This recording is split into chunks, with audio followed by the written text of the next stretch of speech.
If someone is not able to sleep on trend, that comes out. With GABA depletion, you can supplement GABA. Why not just remove the compound? Because there's so many other things, low-hanging fruit variables. And if we have everything in alignment with their microbial health, with their sleep, these things are going to work on the nervous system, drive more parasympathetic tone, make you more stress resilient, improve natural melatonin production. Cerebrolysin is going to help with neuroplasticity and brain-derived neurotrophic factor. Cortexin is another one. So I'll take guys through like a 21-day course to heal neuroinflammation. I mean, I've been able to get guys off of it. Those are the #1 sleep medication in my book. They're actually doing long-term research and studies that it actually will be preventing Alzheimer's and dementia because it improves your REM sleep. I'm a father. That's the first and foremost, most important thing. And my wife is a stay-at-home mom, and my daughter is turning 5 in a couple weeks. Like, dude, my presence is never going to be overshadowed by work, because presence is key. We are to protect, provide, preside. But 19 NORs for most people just flatten people. From a dopaminergic standpoint, it's pharmacokinetics. You have to see, lined up with genetic disposition. You're anxiety-driven or you have bipolar symptoms, you should not be taking like alpha-yohimbine or yohimbine. A lot of people go straight to probiotics. One of the worst things you can do. If you're having an issue with ApoE4, that's going to be the #1 thing to drive those pathogenic particles down. It is the most efficacious with the least amount of side effects. Then you have... What's up, guys? I just had an amazing podcast with AJ Sims, also known as Cement, and I got to say, we touched on a lot of angles that I don't think I touch on very often in this podcast at all. So I just really appreciate this guy for coming on. There's a lot of science for sure, and a lot of in-depth stuff that I'm not aware of. There's a lot of learning that I realize I still need to encumber myself on after having this conversation with him.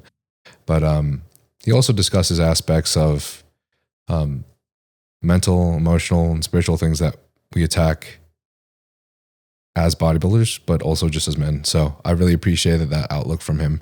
It's a very big variety of topics that we discussed today. So I hope you guys enjoy it. And if you guys ever need anything, you can always DM me on Instagram. I won't charge for any of that shit. I just want to be here for you guys like you are for me. So I appreciate y'all. What's going on, brother? Sorry for the delay, my man. Great to finally be on here. Thank you so much for your patience, dude. I'm absolutely horrible at DMs. You're good, brother. You're good. It creates this this nice ratio of supply. Oh, okay. Well, that's good. That's good. So it's going to be interesting to see what people think about this, because I'm definitely, I love what you said. You were like, let's be organic about it. You know what I mean? Yeah. I mean, that's just normally how I run. I think it should be. I think it should be like that, because it's the real deal, right? So what drew me to you, and then we'll start whenever you want to. Are you up to start right whatever now? Whatever you want to do, man. It's your call. Yeah, let's do it. I don't know. Do you do an intro or anything? I don't know how it works. I just have a teaser where I put the intro. Okay. You ready now? All right. Yeah, I'm ready now. It just feels weird to give introductions while I'm on the podcast. It's not organic, so I just throw it in the teaser. I have it edited completely differently. No, what I was saying was what drew me to you, because I turned down pretty much all bodybuilding podcasts, not because I don't want to be a part of the community. Obviously, the community is huge to me. Man, it gave me the life that I have now, and I still have passion for it. But it's because the only thing that's talked about is PEDs and training, and we don't get into the person. And you were speaking about some traumatic stuff that happened in your childhood, and, some wounds that you had and how you're going through the healing process. And I was like, man, that's crazy good, because vulnerability and transparency is the key to everything. I have a good friend. His name is Mark Marshall. He says, what is not transparent does not get transformed, and it gets transferred. So what happens is it gets transferred internally, and it goes into our nervous system, autonomic nervous system, central nervous system, HPA axis. And then we transfer it to the other people around us that we love. And, we don't do it on purpose. Subconsciously, it's happening. But until we can heal from that trauma, we can be transparent with others, to be vulnerable. Because another good quote from my good friend, his name is Mark Marshall, his wife is Kelly. And they say that being able to be open with people and be vulnerable is, first of all, transparency is like, this is where I've been before. This is my story. Vulnerability is, this is where I'm at right now, which a lot of people do not talk about. And then intimacy is, this is what I need right now. And so when you have that community and you're actually sharing that with people, which is what you do. And I'm like, this guy, he's different, man. And so I just wanted to kind of lay that out kind of as some groundwork before we get into the crux, man. Yeah. That genuinely means a lot, brother, coming from you. And I think one of your perspectives, not one of them, sorry. Easy way to say this is I feel like I connect heavy with you and how you think more than most people in the industry. And psychologically, neurologically, spiritually, the things that you talk about, I resonate with, man, a lot. Even since I heard you talking about even just bodybuilding 6+ years ago. But I really appreciate you saying that because I only do it because I realized like I was never vulnerable with people growing up. It was when I finally had people that could be vulnerable with me that I felt like I could share that with them, is where we both felt growth. And I kind of just created a brotherhood in my younger 20s. And that's kind of what I wanted to do with this platform. I'll say it one more time so everyone remembers. So transparency is this is where I've been. Transparency is this is where I've been before. You tell your story. Vulnerability is this is where I'm at now. And then intimacy is this is what I need. And that's difficult for men. That's difficult for men, especially in this sphere, because, you know, listen, we all come from some form of trauma, and we don't want to compare it to other stories, but at some point someone hurt us. Someone spoke something over us that we stored.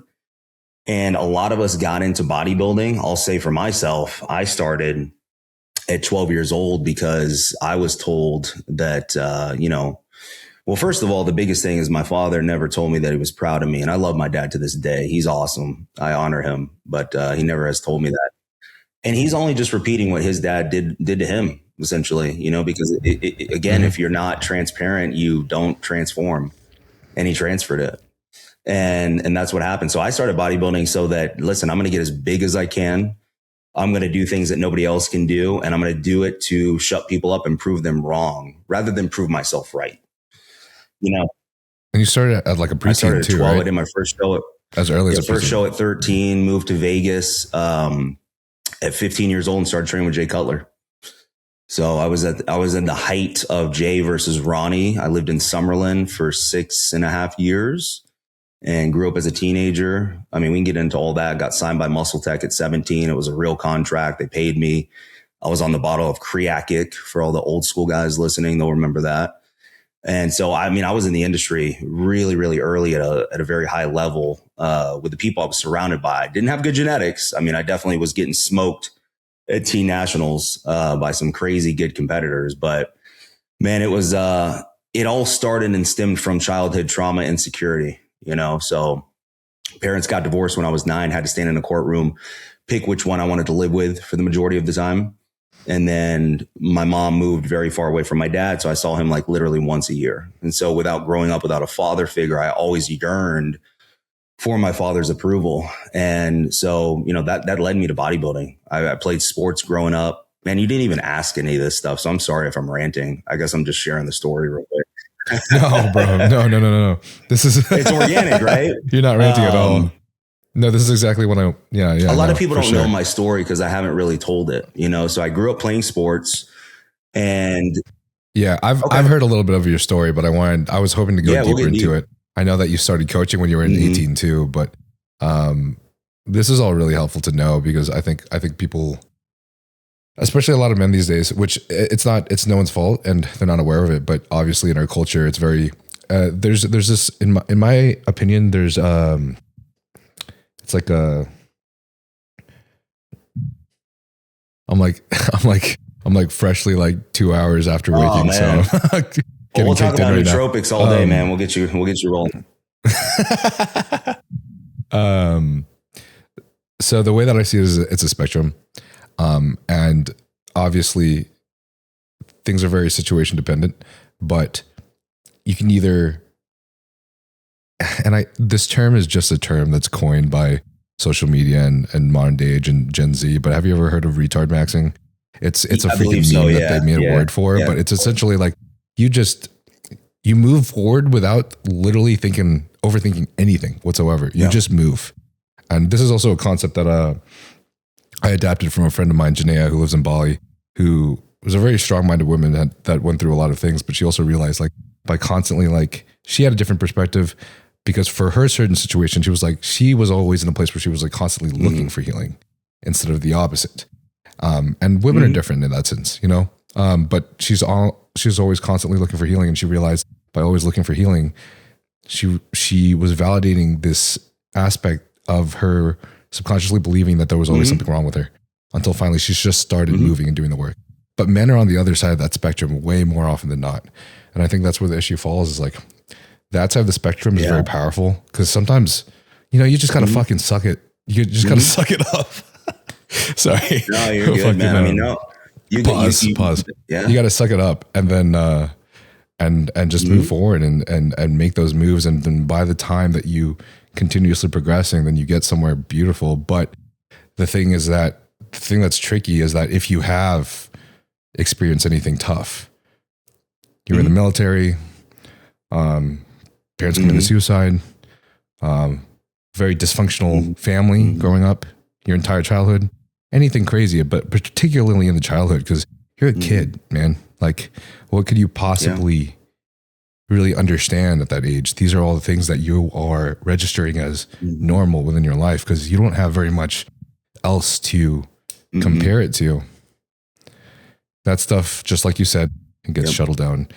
And sooner or later, it's like, man, it's been 10 years, it's been 15 years, it's been 20 years. I don't even feel it.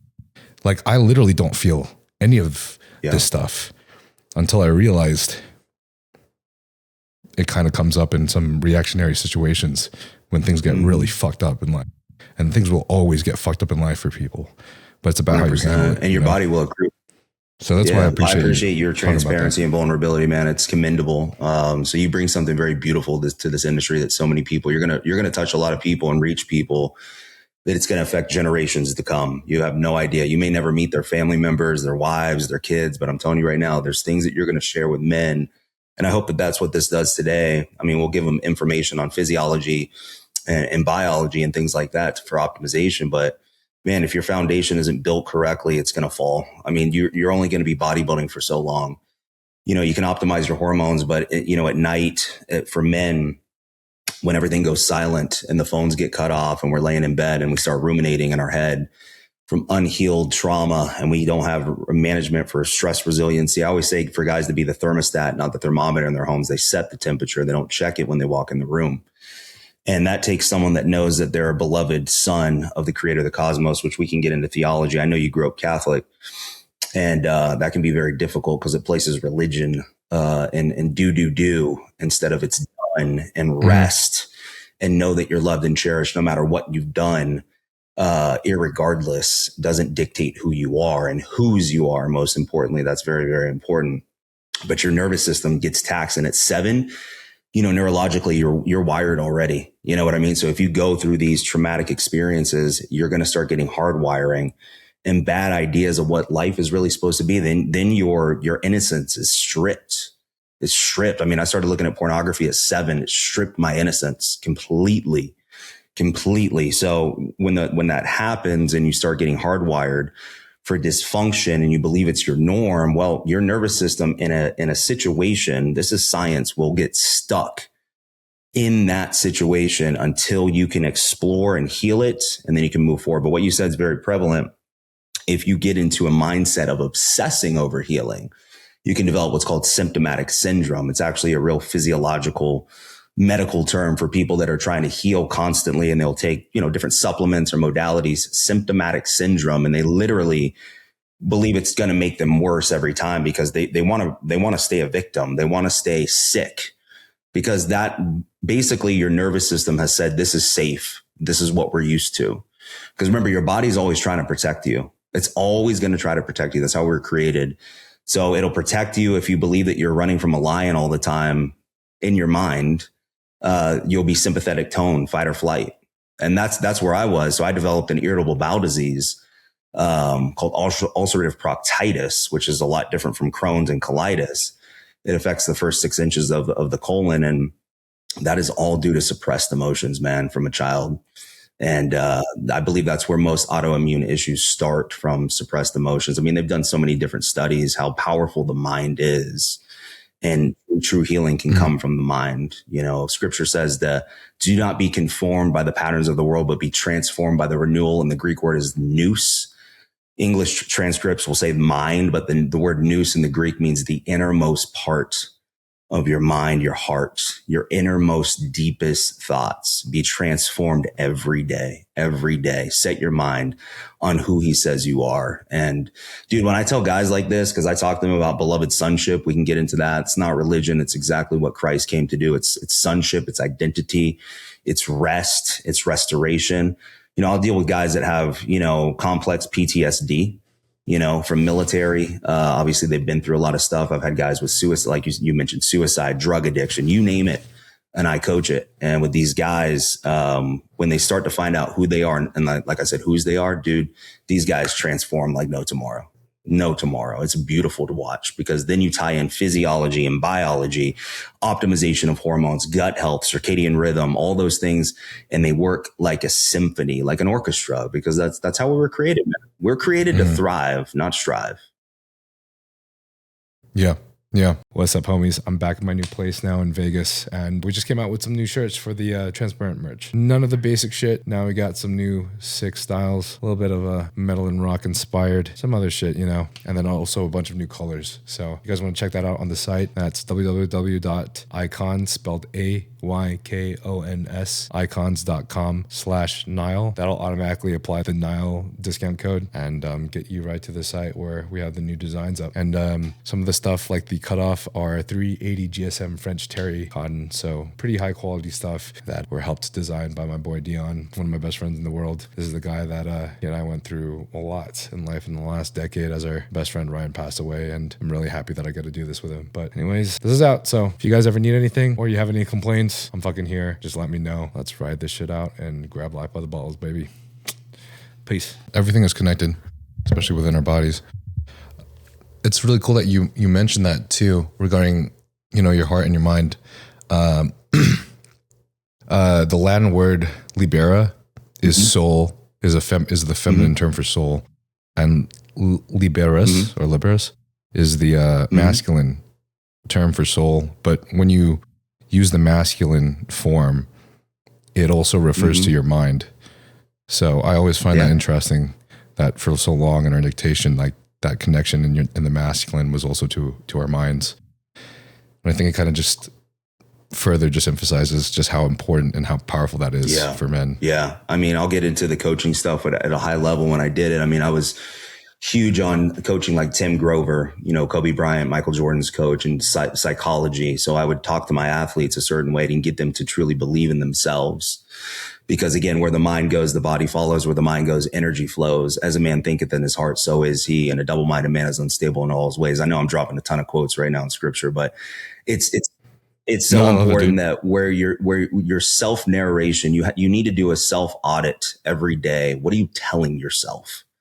Because it starts with you. Other people can say what they want. Everyone's opinion is their opinion. They don't dictate, right? They can't be prophetic over your life. Only you can. So it starts up here. And if you think that you have to earn your worth by your placing at shows or validation on social media, and I get it, like people run businesses. I run a business on social media. I get it. I understand. And placings, I get it. When I competed, I wanted to win. I didn't do all that to lose. But you can't find your identity in it, because if it's all taken away and stripped away, and we saw that in COVID in 2020, people started killing themselves, man, because they found their identity in something, and it wasn't in who they really are. And again, that comes from, it's a mask, man. It's a distraction. I did it for so long. So I'm literally just speaking from experience. And I know there's going to be guys that are in the comments like, dude, I don't care. And typically those guys that say that are the ones that need to hear it the most, usually need to hear it the most. And I can't do anything with anybody from a physiological standpoint if they don't believe in themselves and they don't have a specific standard. Because I've seen top Olympia guys that I've coached, literally crack backstage because they put so much pressure on themselves via social media and expectations that if they failed to deliver, they believed that they were worthless. And dude, that will wreck you. That'll wreck you, you know? Yeah. Does that make sense? which is that's something that's so fucking hard too for men too, you know, because how important is growth and achievement to all of us, you know? What are we here to do? This is one of the biggest questions that we ask as a human being. We're not just here for any reason. We're here to know that we're loved. And when you know you're loved, you can be loved to other people. That's period, point blank. We are here to express the Father through us. And again, we'll get into, if you have any questions, man, fire away. You can push back, doubts, whatever the case is. It's definitely deep stuff. And you can stop me at any time if you want to pivot and transition. I want to be respectful of your time. Like I said, and I'll say it again on air, I'm honored that you wanted me to even be on here. And if this only affects one person that listens and it saves them potentially from taking their life or whatever the case is, dude, that's what it's all about at the end of the day. The other stuff is cool. It's the cherry on top of everything. And if we can accomplish some great things and do it in a healthy manner, obviously calculated risks, that's bodybuilding as a whole. We all know that you have to be a little crazy, type A driven to do it. But we love it. And, you know, at the end of the day, though, I try to always drive home with my guys, especially with the competitors now, like, this can't be it. There's way more to it than this. I promise you. And guess what? If you think it's really bad right now, it gets better. It's going to get better, but you got to push through to the other side. Mm-hmm. Yeah. There's a certain aspect to this. Just some can say like an almost unreasonable belief in yourself. That is what curates that future for you.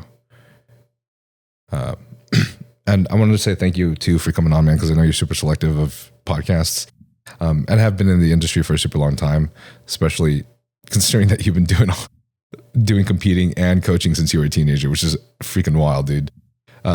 But I've had a lot of requests to have you on in the last couple of years or so.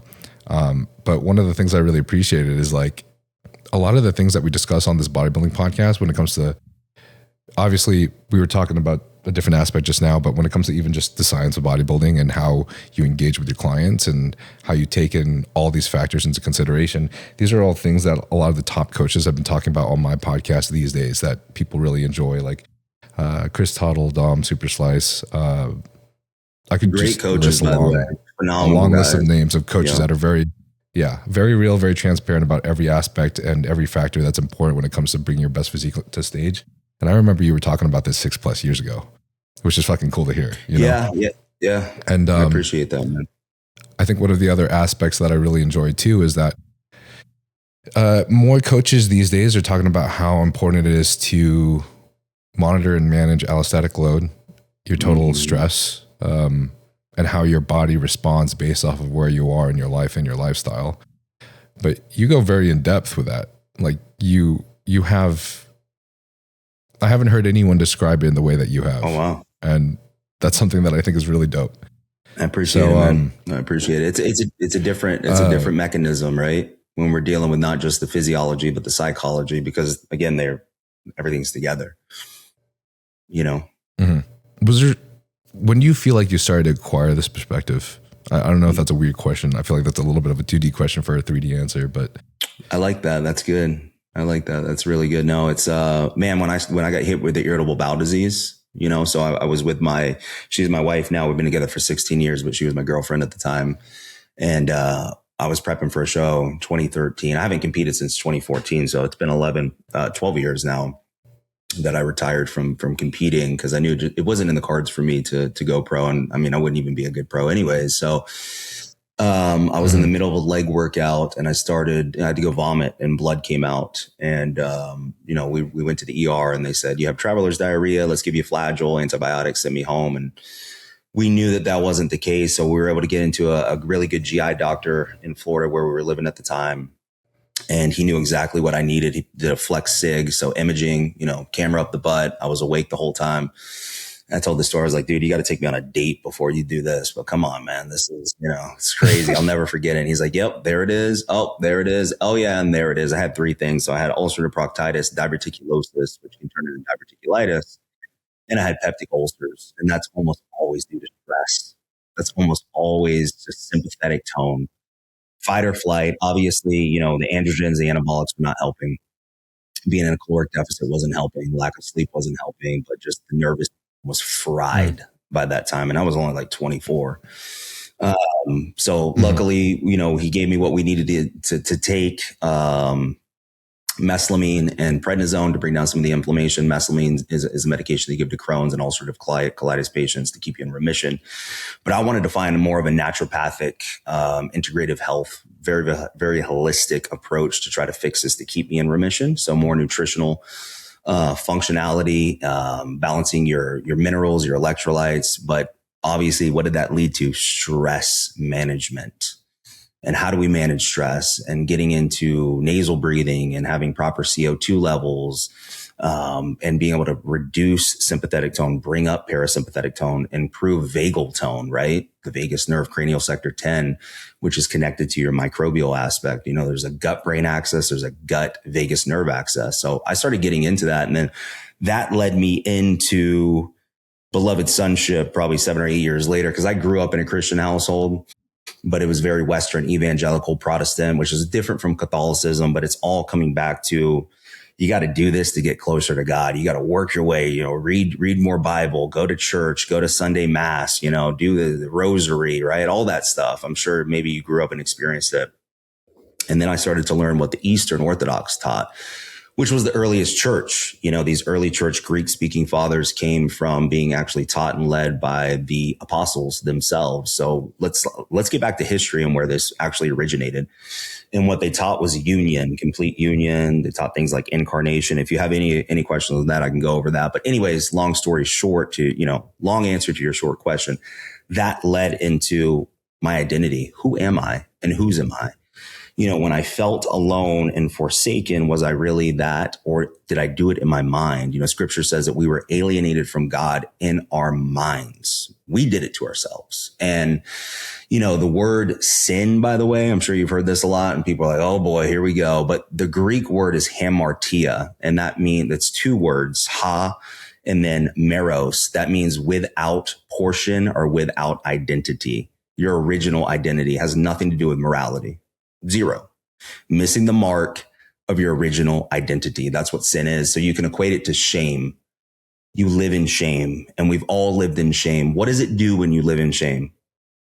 I'm sure you've been through it, right? You've been ashamed of something. You've lived in shame. What does that do to us? Well, it gets us away from our original identity of who we were created to be. You can't be anything to anyone when you're trying to be everything to everyone and you become nothing to yourself. And what happens, you don't even love yourself. So I ask a lot of guys point blank that they could be lifestyle clients I work with now, and they have severe orthorexia. And I know what that's like, because when I stopped competing, I still wanted to be, I'm lean year round, but I couldn't get out of the lifestyle. I wasn't a competitor anymore, but I was addicted, because that was my identity. So everything was perfect, dude. I mean, we're talking like contest prep year round. I wouldn't eat a stick of gum. It was an obsession. I would weigh myself 3 times a day. It's orthorexia. We're obsessed. We're hyper obsessed because that's who we believe that we are, right? And I used it as a mask. So, that, again, I'm kind of going on a caveat on a tangent, but I want to make sure I drive the point home that the reason I got into the things that I talk about now is the trial and tribulation of getting an irritable bowel disease, taking me out of competing, sitting in that for 2 or 3 years and questioning, who the heck am I? Who am I? Because I don't know. My real name is not AJ Sims. My real name's Austin Joel Sims. Jay Cutler gave me the name AJ Sims at 14, and I took it and ran with it.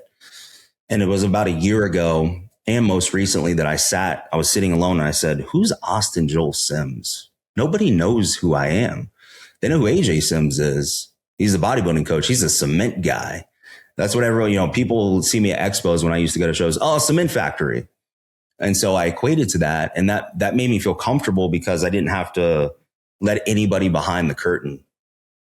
Everybody just knew me as the coach. And so I didn't know who I was. So I had to find rest and peace and really discover who I am. And then the passion to do that with other men came through. And that's my why, dude. That's my North Star now. That is my absolute, puts me over the top outside of my daughter and my wife. That's why I do what I do. Because I want to see that healing and transformation happen. So that led me to that destination, right? So the journey took me to now where I'm at now. And it all started during that contest prep in 2013, which I did win the overall. It was the best condition I'd ever been in. I was peeled out of my mind. And I saw my way through to that show, and it taught me a lot, man. But that's where it really started. And then just diving into creating this craft that's just sacred to me, you know, to be able to figure out physiology, neurology, the biology, the response of the nervous system, and how do we manage that? Because if we don't, we can take all the supplements in the world, all the peptides in the world. Those things do work. But dude, if we're constantly sympathetic tone, fight or flight, and we're not healed, man, it's not going to do nothing. Yeah. Yeah. And it's incredibly hard too whenever you're running cycles and stuff. Like you're on a cycle and your dopaminergic system is just fucking on overdrive. And then your serotonin is potentially lower. And then when you come off, everything flat, flip in a weird way. Or a lot of things flip, you know? Not to mention EQ.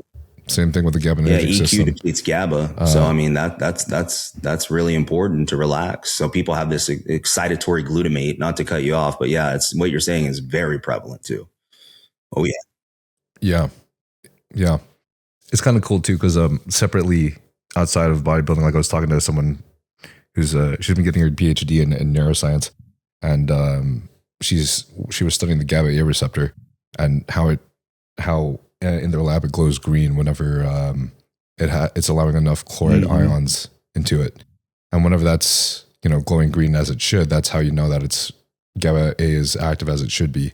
But whenever it's not, and it's not allowing those chloride ions in, or maybe it's in overdrive, that causes an increase in your excitatory system.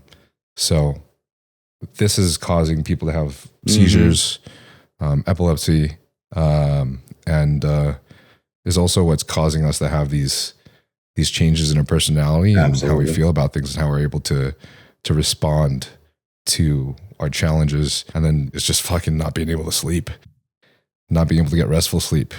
And then that creates a cascade. Huge. And it sucks because it's like, you can't really put a number on this. This is on your blood work.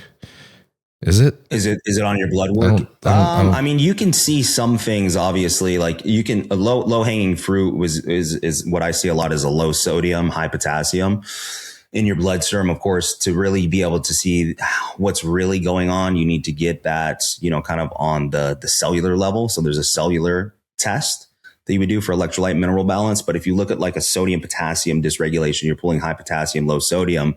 Usually we're seeing in the RAAS system, and aldosterone obviously is being offset and thrown off due to high sympathetic cortisol driven. You're going to be urinating out and excreting a lot more sodium. That can be a telltale sign. You can also see it through DHEA sulfate, pregnenolone. There's a few other markers that you can kind of see.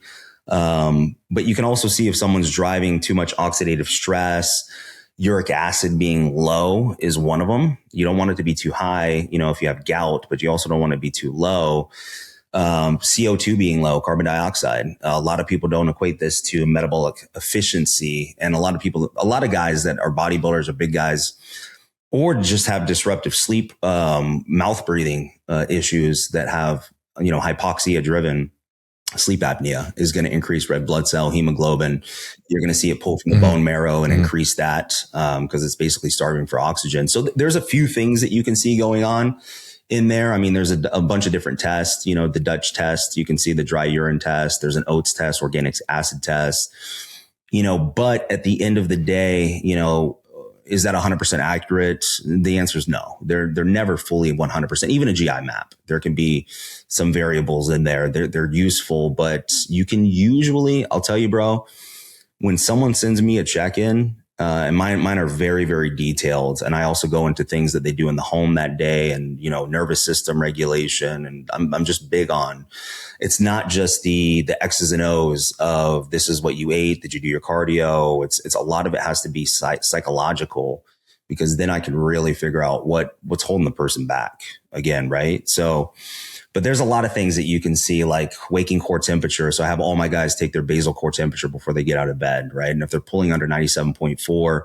we're seeing dysregulation in thyroid. And usually that accrues to, obviously you have GI disruption, intestinal permeability, leaking out endotoxins, lipopolysaccharides. But again, what does that all tie back to? I've never met a person yet, and maybe a coach can comment and say, you're wrong. I have plenty of these people that has like GI issues, sleep issues, so on and so forth, that is not sympathetically driven, they're in fight or flight constantly. They're anxiety prone, analysis paralysis. They overthink everything. They overanalyze everything, OCD, all these things. They all go together. So you normally find these align with somebody who's neurodivergent or has some kind of aspect of that. Yep. Even attention and ADHD, a lot of that is unhealed trauma from childhood. Again, your body.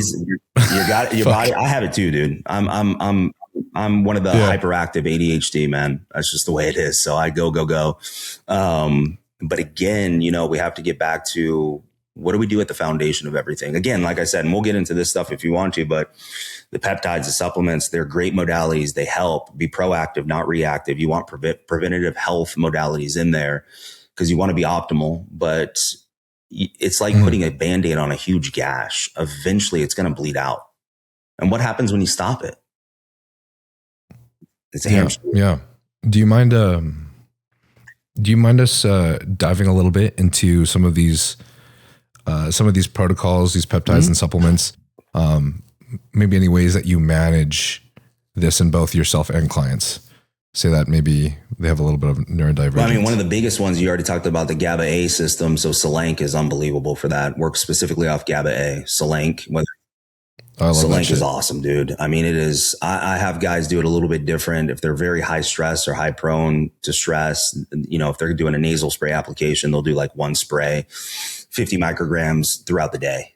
And I have them box breathe for 3 to 5 minutes. And if they have they have a lot of issues with dysbiosis, the first thing we have to do is calm the nervous system, drive more parasympathetic tone before each meal. Some guys are doing one spray and they're box breathing 3 to 5 minutes before each meal, because the anticipatory effect of the nervous system will signal stomach acid secretion and different enzymes to break down the proteins and all the food that you're eating. So we have to drive parasympathetic tone. We've all done it, dude. Like if you've been a trainer, you're going between clients and you're, at stoplights, you're eating, or you're watching YouTube. I know bodybuilders are notorious for watching other people eat while they're eating. But again, dude, and I did that too, man. Come on. Eric the Electric was my favorite on YouTube when I was prepping, dude. Just watching a guy binge on 100,000 calories. There's nothing like it. But how many people sit in silence, doing nothing and eating their meals, no phone, no screens, and just sit there and nourish their body and chew thoroughly 15, 20 times and relax and let the food digest. And dude, if you just did that, that's free low hanging fruit, man, your digestion improves immediately. It's immense improvement. So Selank is definitely a tool that I use and leverage in there 100%. Depending on what the case is, I'm a huge fan of Cerebrolysin. I love the bioregulators and different healing protocols out of Russia. Dr. Clavinson is the one that kind of created the bioregulators like sirlutin, endolutin, pineolon. These things are going to work on the nervous system, drive more parasympathetic tone, make you more stress resilient, improve natural melatonin production. Cerebrolysin is going to help with neuroplasticity and brain-derived neurotropic factor. Cortexin is another one. So I'll take guys through like a 21-day course to heal neuroinflammation. And when we can heal neuroinflammation too, that usually obviously has things firing way better. I've been able to get guys off of Adderall and, just abusing other substances through, things like Cerebrolysin cycles, Cortexin, sometimes dihexa.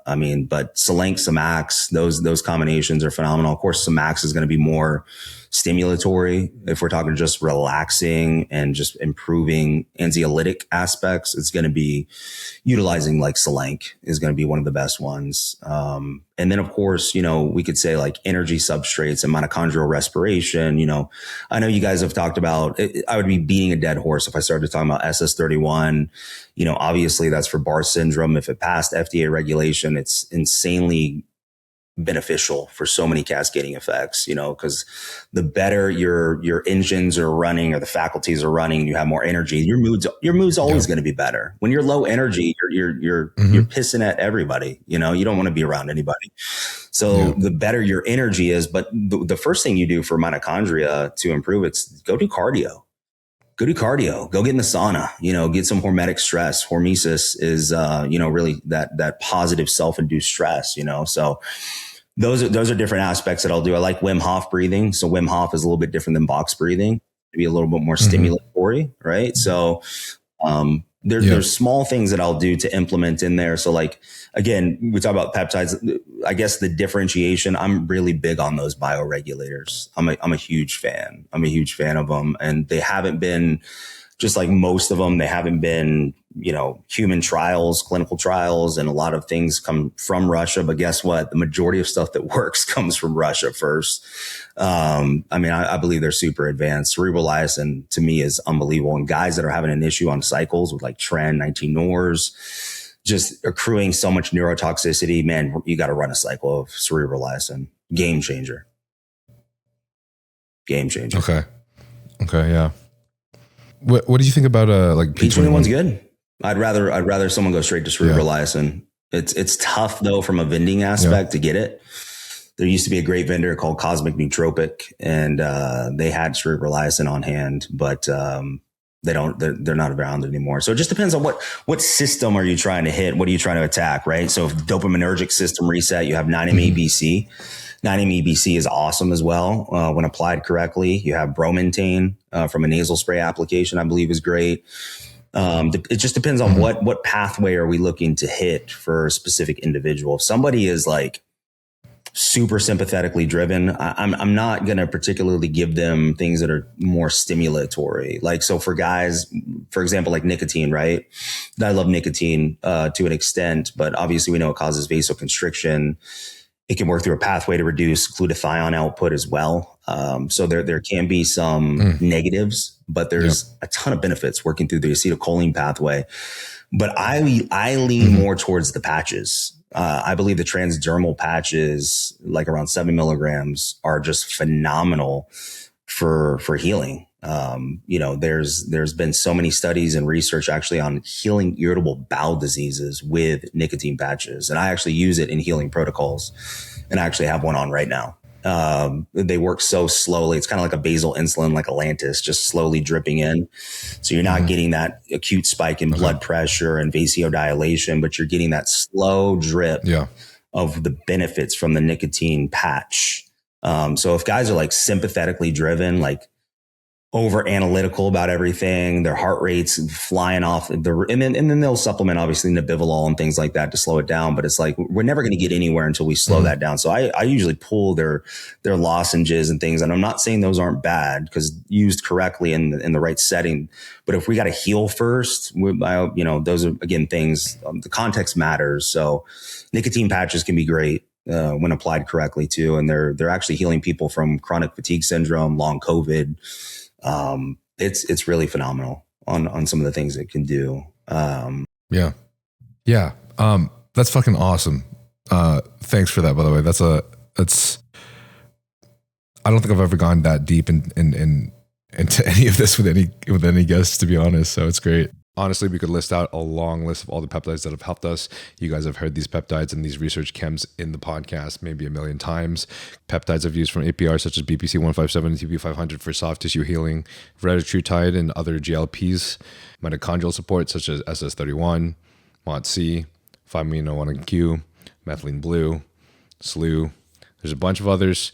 Obviously, the list goes on and on. One of my favorite things, though, that I've been utilizing, such as during my last prep, that has allowed my blood work to come basically pristine, aside from slightly elevated liver enzymes at about 60 and 130 1 week after the show. And this is after a leg day because my dumbass doesn't want to skip a training day. These are probably the things that I think are the most important. So this includes like your injectable glutathione, injectable or even just normal NAC, liposoluble glutathione, GI aids such as oral BPC, oral TB, KPV. A lot of these things have probably been very substantial in reducing oxidative stress and keeping all my blood markers down, and thus keeping me as basically healthy as fucking possible that you can be while you're bodybuilding. So I couldn't be more thankful to Mike for literally showing me the ropes and also providing me with all of these things. Even the compounded supplements that he creates for blood pressure and reducing oxidative stress on all your organs, including your cardiovascular system, your liver, and your kidneys. All of these that he creates have been very substantial, honestly. So you can find any of these at his site, aprhealthsolutions.com. And he has offered me a code Nile for you guys to use, which will offer you a 15% discount off of all of that as well. If you guys end up using those and you like him, please let me know. Shoot in a comment, just give me a DM or something. And if you ever have any problems or any questions, I'll be here too. This is a community for me, even though I don't have a fucking Discord because I'm lazy as shit, but I fucking should make one. So love you guys and keep training hard. That actually brings me to thinking about, since you also brought up sleep, and you just brought up the acetylcholine. So one of the things that I think I and maybe some other guys probably struggle with is being able to stay asleep. And there's multiple factors, right? Say that your blood sugar dips, so then your cortisol rises in the middle of the night in order for you to increase blood sugar, and that wakes you up. Or maybe you have a problem with like quieting your catecholamines, or you have an issue with your GABAergic system. One of the things that I have been utilizing that I realize is honestly not as beneficial as I thought it would be, but it was the only thing I could think of at the time, and I found out another alternative recently. Certain antihistamines like doxylamine, but these are anticholinergic also, right? And something that I've noticed is like, if I take a cold shower in the morning, I feel a little bit better. I don't feel the little drowsiness. For example, though, last night I took a little bit because I needed to make sure that I got enough sleep, and I was a little bit too stimulated. And you can almost tell that what is it? The muscaris? I don't know how to say it, but basically what that antihistamine like doxylamine acts on, that's particularly important, is what causes that anticholinergic effect. And over time, it just like it blocks those receptors. Right. So doing something such as like, I was always thinking maybe supplementing alpha GPC, CDB choline, any of these supplements would help over time. But the fact is there's no research that connects supplementation of like choline, for example, to this mechanism of blocking the receptors. The best thing is really to just come off of that. So the only thing that I found as an alternative that has significantly less of an anticholinergic effect is doxepin at 3 to 6 milligrams, rather than something like doxylamine at 12.5 to 25 milligrams. Doxepin. I've used doxepin before. Please go ahead. Yeah. So there's a genotype for insomnia, and there's specific genotypes that set you up. Genetics is the gun, lifestyle pulls the trigger. So I've used doxepin. Now it's an antidepressant when used at 50 milligrams, but obviously low dosage of doxepin, 3 to 6 milligrams typically, but still over time, it's going to work through that pathway. So I'll tell you what, man, I don't know if you've had so many amazing guests on. So you guys have probably talked about this. DORAs, dual orexin receptor antagonists. Those are the number one sleep medication in my book. They're actually doing long-term research and studies that it actually will be preventing Alzheimer's and dementia because it improves your REM sleep. So DORAs. So, if you do capital DORA, lowercase s, DORAs, dual orexin receptor antagonist. So you have Quviviq and Davigio, is the brand name of it. And Davigio has like a 17, 18 hour half-life. So can be a little tricky for people if they're blocking too much orexin, that wakefulness the next day. Quviviq, actually, I use Quviviq, very low dosage. It's like 25 to 50 milligrams. I honestly cut it in quarters. I will tell you, bro, the best sleep of my life. Because I actually have the genotype for insomnia. I got it from my mom. And we can get into that too, those type of tests like ApoE testing. I don't know if you've ever talked about ApoE genetic testing. Very, very important for a lot of bodybuilders to know which LL they have because you get one from mom and dad. But dude, Dora, Quviviq is a game changer. It's 8 hour half-life. I take it like 45 minutes before bed. And when my head hits that pellet, dude, I'm out. And it doesn't sedate you, but it blocks orexin. So if you're wired and tired, or you have a mind, you know, if you're an entrepreneur, you're doing what you're doing, man, you're young, you're building businesses, you're on social media, bro. You're the next day, you're thinking about the next guest, you're building this, doing this person wants you. It's a lot, man. You know, and that's where I'm at, you know, I mean, I'm coaching, I'm building my supplement company, Cement Factory Nutrition. I'm a husband, I'm a father. That's the first and foremost, most important thing.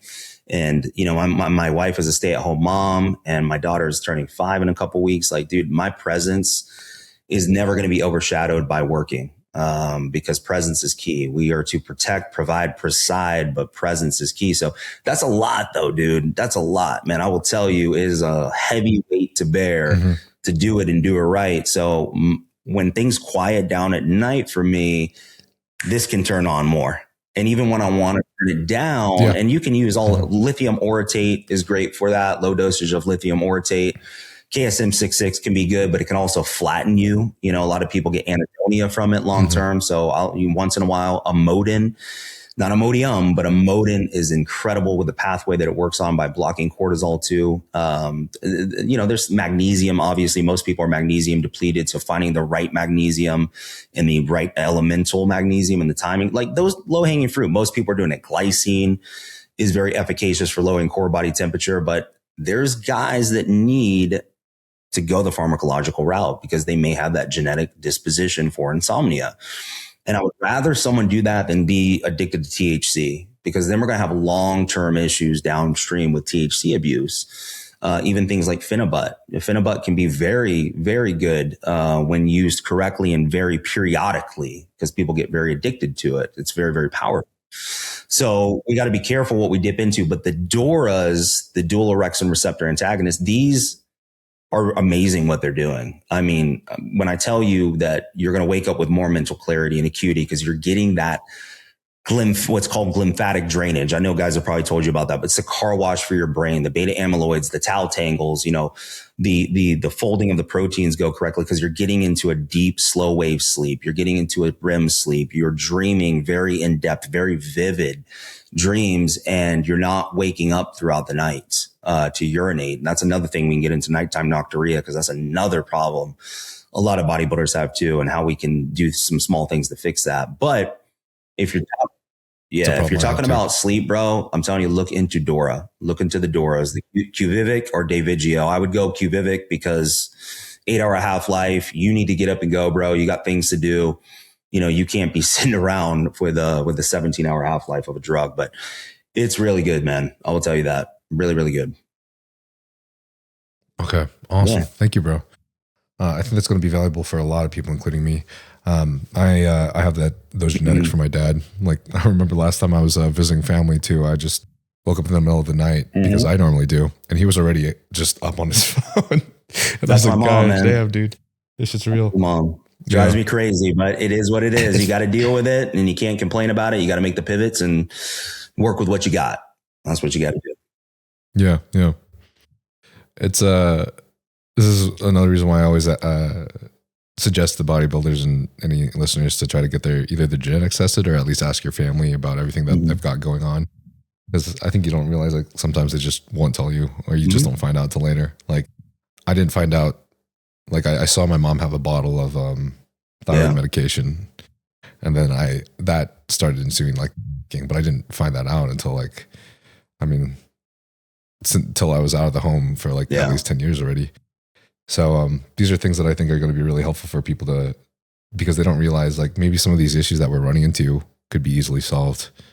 I mean, it's funny you mentioned thyroid too, because usually people that deal with hypothyroidism, I mean, hyperthyroidism too, but hypothyroidism they also have sleep issues as well. And the moment that we fix their T3, their free T3, total T3, their transition of the type 1 deiodinase enzyme, obviously cleaving the iodine off and becoming the active form of free and total T3, not getting caught up in reverse T3. When we fix the thyroid, because that's the control center of just feeling good, man. You could have a guy that they get their labs done and they're 1,200, 1,500 nanograms per deciliter of test. Total free is good. Their E2 is balanced, but they have no thyroid. Dude, they feel like trash.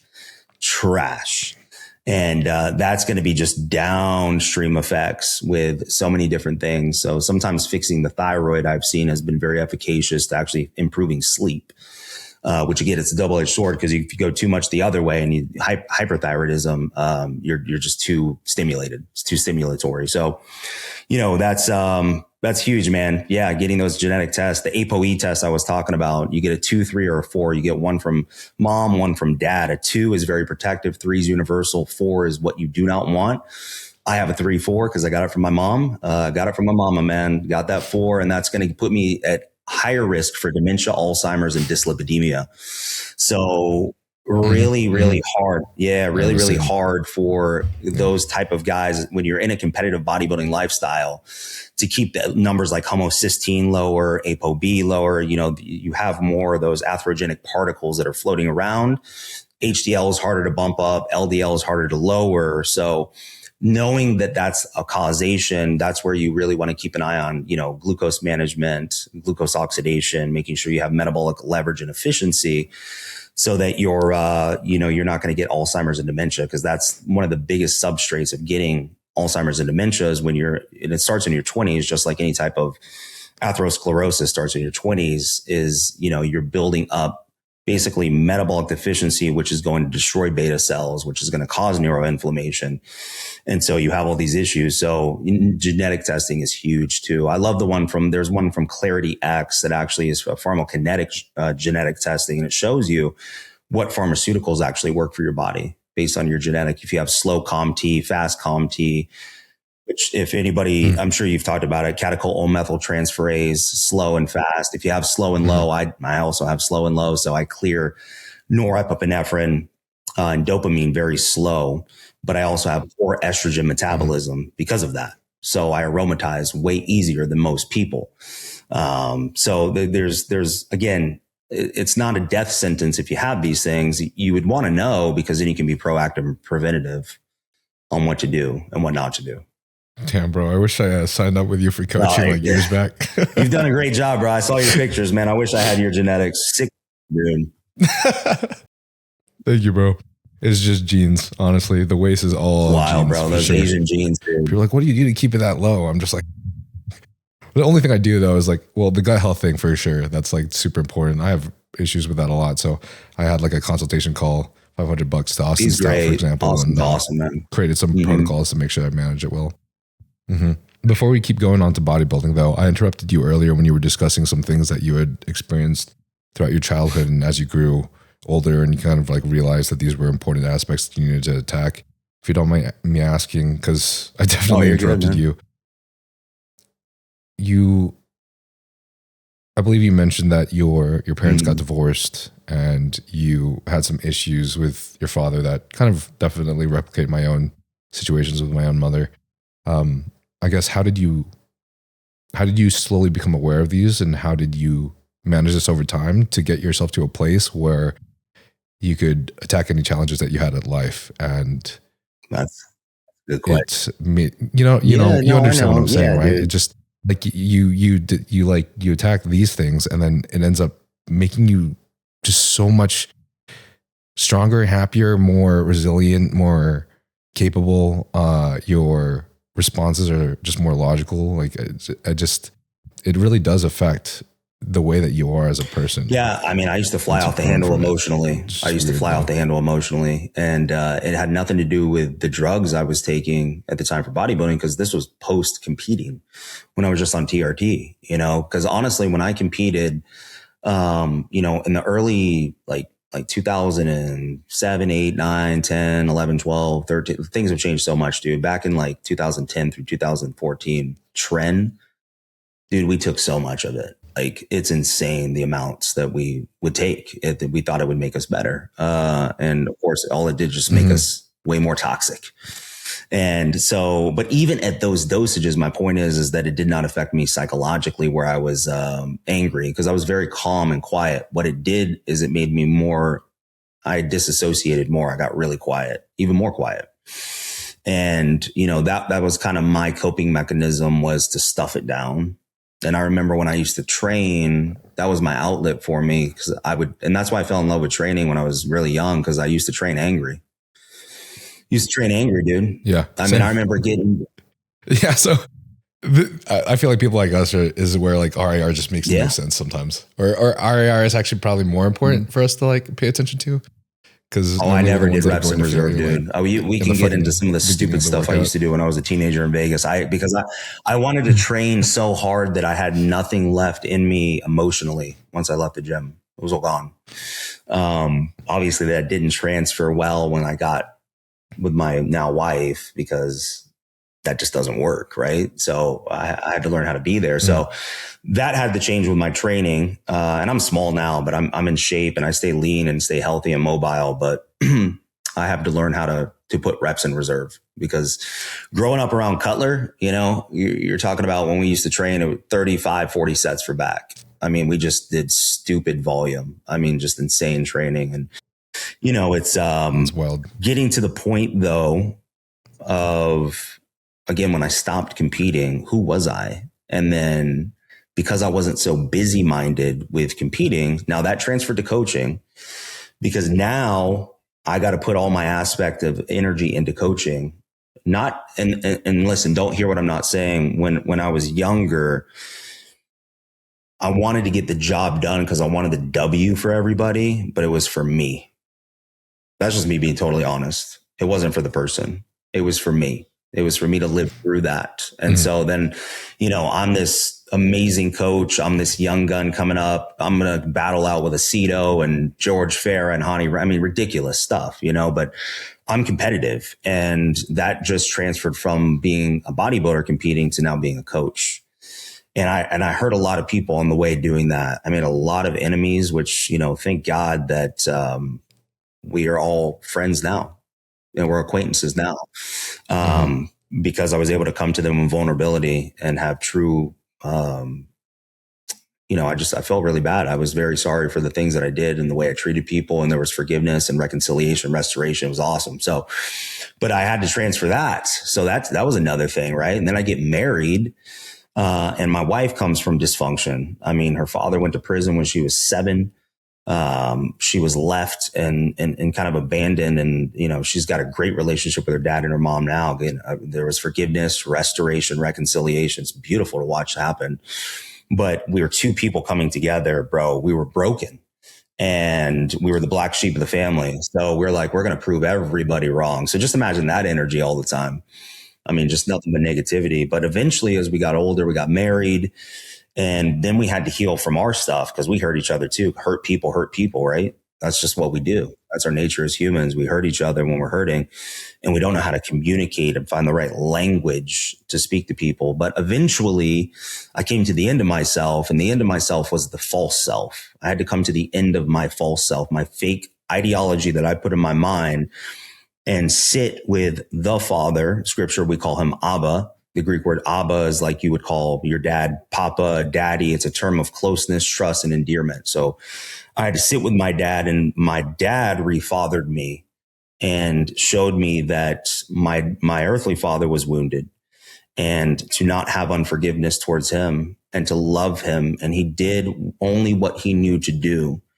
And therefore, when I know that I'm loved by my father, my dad, my heavenly father, my creator who made me, I'm the only Austin Joel Sims there will ever be. You're the only Nile there's ever going to be. Nobody will do it like you. You've been made so unique. You have greatness in you. The word is imago Dei, made in the image and likeness. You've been created to do amazing things, bro. And you're doing it right now, by the way. And just so you know, what you're doing is holy and sacred. It doesn't have to be in a church. It doesn't have to be reading scripture. He's with you right now doing what you do, and you're impacting people. And so you don't have to do anything religious to do that. It says he sustains all in all. He fills all in all. So what you do every day, my friend, whether you believe it or not, or know it or not, I always say this, it's objectively true to you, but it has to become true of you. Excuse me, let me rewind that. It's objectively true of you, but it has to become true to you, which means just because you believe something doesn't make it reality. It's true because it's objectively true, but now you want to experience that truth. And so I wanted to experience that truth. I wanted what Jesus says, peace that surpasses all understanding. He says, take on my burden. My burden is easy and my yoke is light. I want that because I've been doing it myself for, 30 plus years, and I'm clearly exhausted. I'm sick of striving, man. I'm working myself to death, and I put a mask on social media and everybody thinks I'm perfect. Can I just be me? And so I had those conversations with him, dude. And I'm telling you right now, every ounce of unforgiveness, bitterness, trauma was gone like that. Now that doesn't happen for everybody. It can be a slow revealing because he's a good father and he'll reveal things slowly when you're ready. But once that changed, dude, my whole life changed. And all those things that I held in secret, I can now talk openly with men, because the best way to get someone to be vulnerable and transparent is you go first. You go first. Yeah. It's hard to go first sometimes, though. Mm-hmm, absolutely. It is.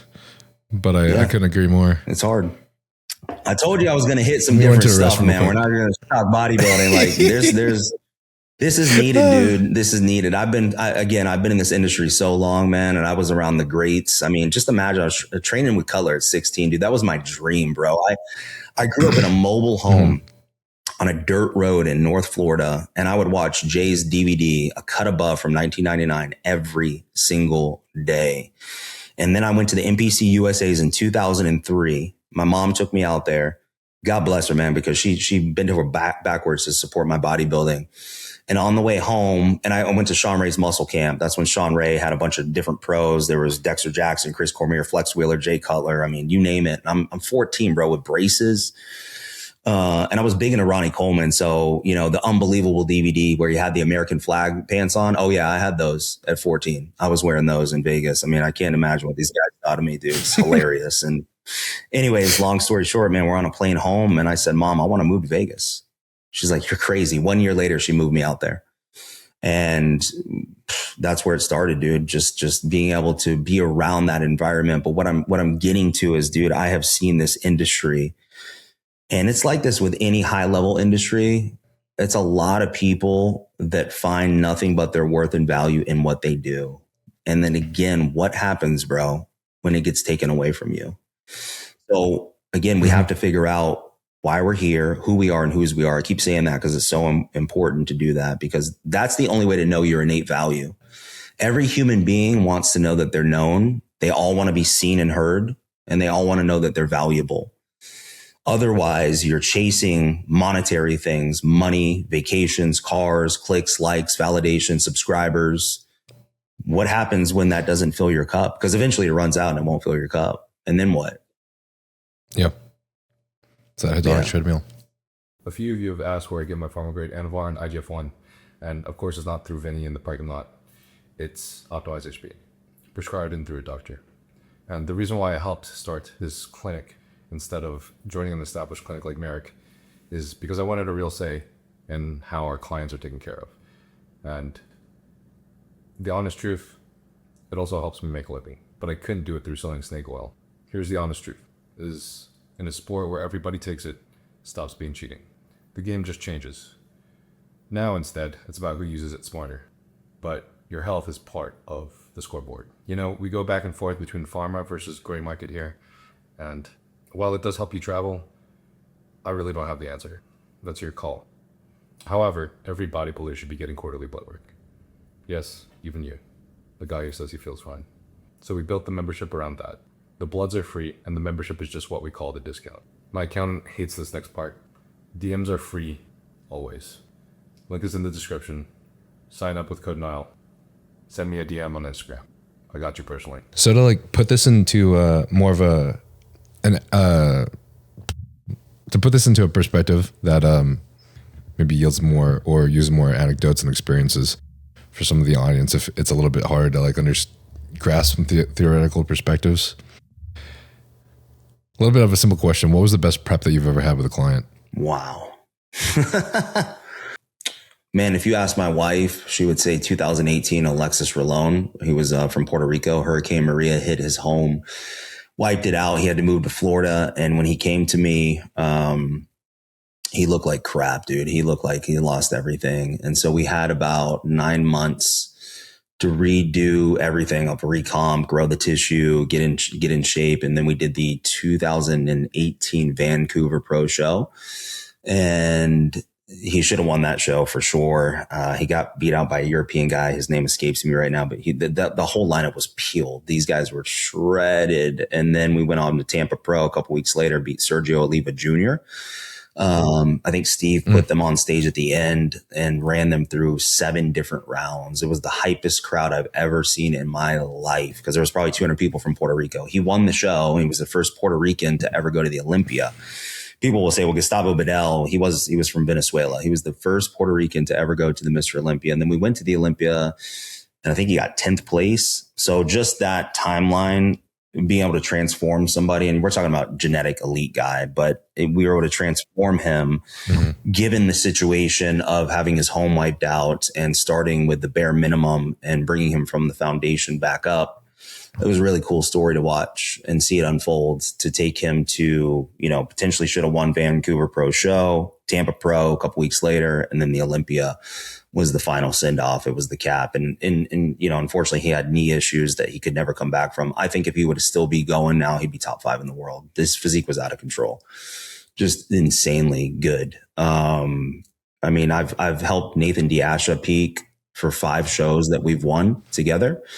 Unbeknownst to most people thought he was with the Oxygen crew.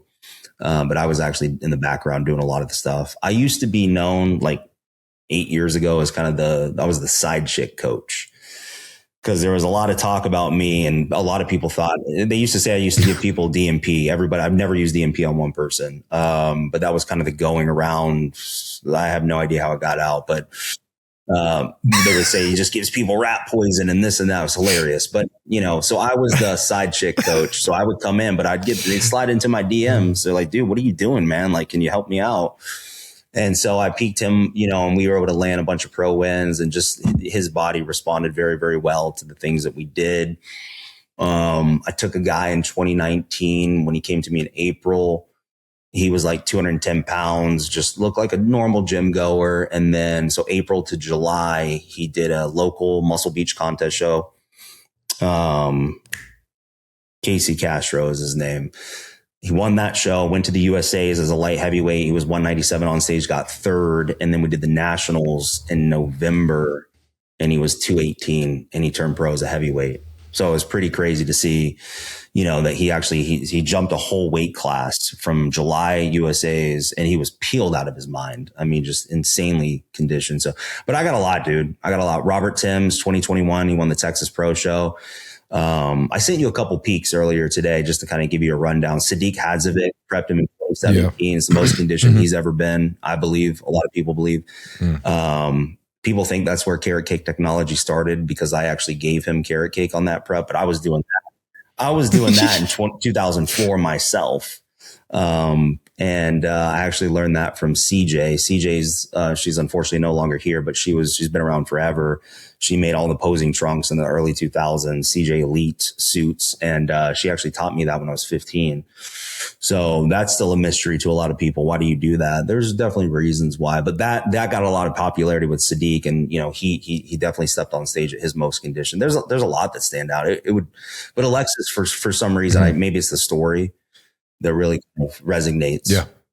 I mean, well, I got a couple questions. First, how did CJ teach you that? Like, what did she say when she showed you? Well, so in 2004, I was 15 years old, and she just took a liking to me. I bought trunks from her, and she knew I was young. I was a young kid. I was 15. And she's like, I go around all the rooms at the shows, and, I see what the guys are doing, like, Jay Cutler, Dexter, this and that. Go get a carrot, go to Publix. If you guys know what Publix is on the East Coast, go to Publix and get a carrot cake and eat it backstage. And, here I am, I'm eating carrot cake. And, I'm more of an ectomorphic body type. So for me, I was 15. I didn't have much muscle to begin with. I was natural, whatever, but it physically made changes where I was like, holy moly, like this hit pretty hard and pretty fast. It digested quick. And then obviously I started looking into, as I gained, understanding of coaching and physiology, where I call things supersaturation days. People call it refeed days. Supersaturation is a little bit different, the way that I implement it. But I always would someone was very hyper insulin sensitive and they would just run through food, I had to cap the day off with some insanely caloric dense foods. And if you know carrot cake from Cheesecake Factory, I think one slice is like 2,100 calories. It's insane. Yeah. So, I mean, I would give guys, 1,500 grams of carbs plus, and then we would cap it with that, maybe with sushi or, a good quality burger. And I mean, so we're taking these guys over the top to supersaturate glycogen storages and drive performance for 3 or 4 or 5 days and fill them where they spill. And, so just a lot of things happening. So carrot cake definitely took off. So Sadiq stands out because of that too. Man, I've had so many. I've had a lot. So it's Hassan Mostafa, I guess, 2022. Nobody could get him in shape. And after 2022 Olympia, Joe Bentley, who owns Project AD, love that guy. He's awesome. And he sent me a text. He's like, I'm going to send you Hassan. Can you get him in shape? I said, yeah, I'll get him in shape. I'll get this guy fat free. Just send him over. Let's see what happens. So he came out to my house in Florida when we lived there. And I called my home gym the Dump. And there it was like 250 square feet, this hot garage with old school Cybex I carry in. I'm into the old school equipment. He comes in with his wife, super nice people. And I was like, all right, I'm going to take you through a workout. He just did the Olympia, really disappointed. He had a really long year and just was not getting what he wanted. Crazy big guy, huge, and killed him in a workout real fast, taking him through a lot of really slow, methodical concentrics and eccentrics, making him pose in between sets. And then we sat down and his wife's like, how many shows do we need to do to get him qualified? I said, he'll win the first show with me. I promise you, if he does everything that I tell him to do, he'll win the first show. And he did. He won the first show and then he won the second show with me. And then we had some cascading issues because everybody asks this, why we didn't do the Olympia. There was a lot of kidney things that were going on because prior to me, he had worked with a couple. I'm not going to say who he worked with. You guys can guess, but he was bombing a lot of things to cause kidney issues. And we, I was pulling labs with him every 2 weeks, which is where I figured out that his RAAS system was quite different and the way that his body regulated aldosterone. And so once I learned that through the labs, I was able to peak him a certain way that I guess no one's really been able to duplicate. I'm not sure, maybe they have, but really getting him in great condition, a little bit flatter, but really, really the conditioning that he needed. And so that one stood out too. Do you remember what was different about that peaking strategy? Well, he's got a very unique body type, kind of like Justin Rodriguez, who I prepped for many, many years. And potentially could have won the Arnold Classic in 2022 at the prejudging. And I wasn't there because we had just had our daughter. And I did not want to leave my family for anything. So, I don't know if he did something outside of what I told him to. He kind of spilled into the next day, but at prejudging, he was out of control. They have very similar body types where the RAAS system, which renin, angiotensin aldosterone system, the RAAS system, right? And the way the body regulates aldosterone is very unique. I don't want to call it hyperaldosteronism, rather. They have issues regulating aldosterone.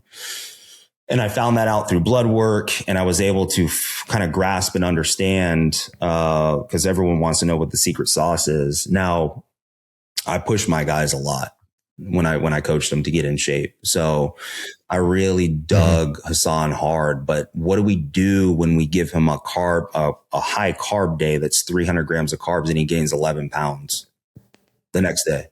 That's not normal. He's doing 3 hours of cardio. Yeah. He's eating 50 grams of carbs on most days and he's training hard. And I know that he wasn't cheating because a lot of people say he cheated. No, he did everything I told him to.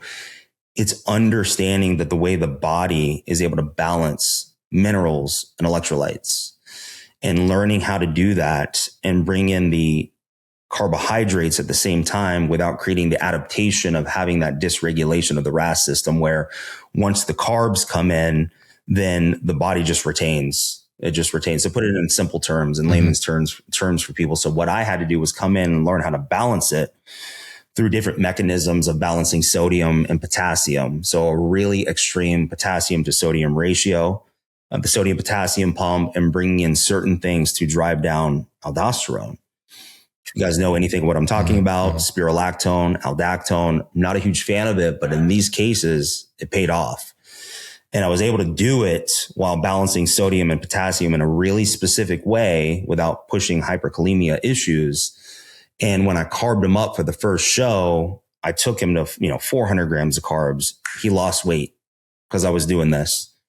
550 grams of carbs, lost weight because I was doing this. And I wasn't bombing him with harsh diuretic dosages. These were minimal to get him to baseline of a normal person. And as he was getting drier and drier and drier and fuller, his body was able to really process and partition the glycogen correctly and the glucose correctly. And we were able to dry this guy out, fill this guy up. And of course, the second show we brought him in much fuller for the Orlando Pro. He was about 6 pounds bigger 2 weeks later. And his body's just like Justin's when it comes to that. And I've had coaches reach out to me that are prepping these guys now. Dude, will you tell me what you did? And I'm like, listen, I could tell you, but when I'm there with somebody, when I used to be there with my people, dude, I would make them pee and weigh on the scale every hour. You take a poop, weigh on the scale. What's the color of your pee? How was your bowel movement? How much? Let me come up and see what you look like. I would, kind of have them flex. Let me feel this area, see where, is the muscle pushing? Get back on the scale. So we would find the best scale to look ratio. And I would take notes. I have notes, insane amount of notes. I should put it in a book and sell it. But I mean, just notes, right? But this is, here's the thing though, is you can't regurgitate that because every show changed. And the body's physiological response changes. Yes, there is some identical approaches to their physiology, but this is where instinct and experience come in. Because there's guys that they've been on your podcast, they'll run circles around me with just literature, citing studies, all those things. But experience with some science, that'll trump it. So those do stand out too, because I don't think to this day anyone's been able to get those guys in shape again. Yeah, dude, that's an extreme case, but it reminds me of that's why I always find it very, very, very impressive when certain guys are able to, like, maybe they have a little bit less of a knack for the science, but they just have this like art form and this sense. I really don't know Aceto that well, but sometimes the way that he talks, it makes you feel like he's one of those people where they're able to get that look, but because they're paying so much attention purely on how your physique is resulting, it makes it easier for them to vary their attack for each person. You know what I mean? One of the things that I'm thinking about, for example, too, is like Martin Fitzwater and I feel like we err on the side of where honestly, maybe even reducing our sodium as we're carving up is more beneficial for us versus for other people. I do it all the time with people. I do it all the time with people. Absolutely. Yeah. And then I'll bring in potassium chloride via new salt to balance that sodium potassium ratio rather than, changing or transitioning carbohydrates to like potatoes. Things like avocado carry more potassium anyways. People bring in bananas and dates, and obviously dates can create bowel movements and gut motility and gastric emptying if someone's getting bound up. But being able to balance it with that, people use like Morton's low salt, but I like straight potassium chloride, a small amount. You can control exactly how much is in it. Or I use a brand called Euperbia. It's a blue salt. And it has 260 milligrams of sodium in it, but also 200 milligrams of potassium. So the potassium content's a little higher, but there's many guys like you, dude. And I am not afraid because the hyper echo chamber in bodybuilding, and I don't keep up a lot with it anymore because I'm just focused on my guys, but people preach left and right, don't touch sodium the last week. Well, yeah, for most people, but not for everybody. There's people that benefit an insane amount from being able to reduce their sodium and then putting it back in at the exact right time to create an acute blood pressure increase. Vasodilation happens, muscle contraction, glucose uptake happens on show day, and they get this fullness look where you don't have to push so many carbohydrates and cause, gut motility issues or bloating and distension. The muscle fullness is coming through the mechanism of fluid and sodium and potassium, so that's, being able to, again, this is where the eye comes in. Aceto was trained by a guy named Bob Gruskin, old school guy. And it's instinct. It's instinct.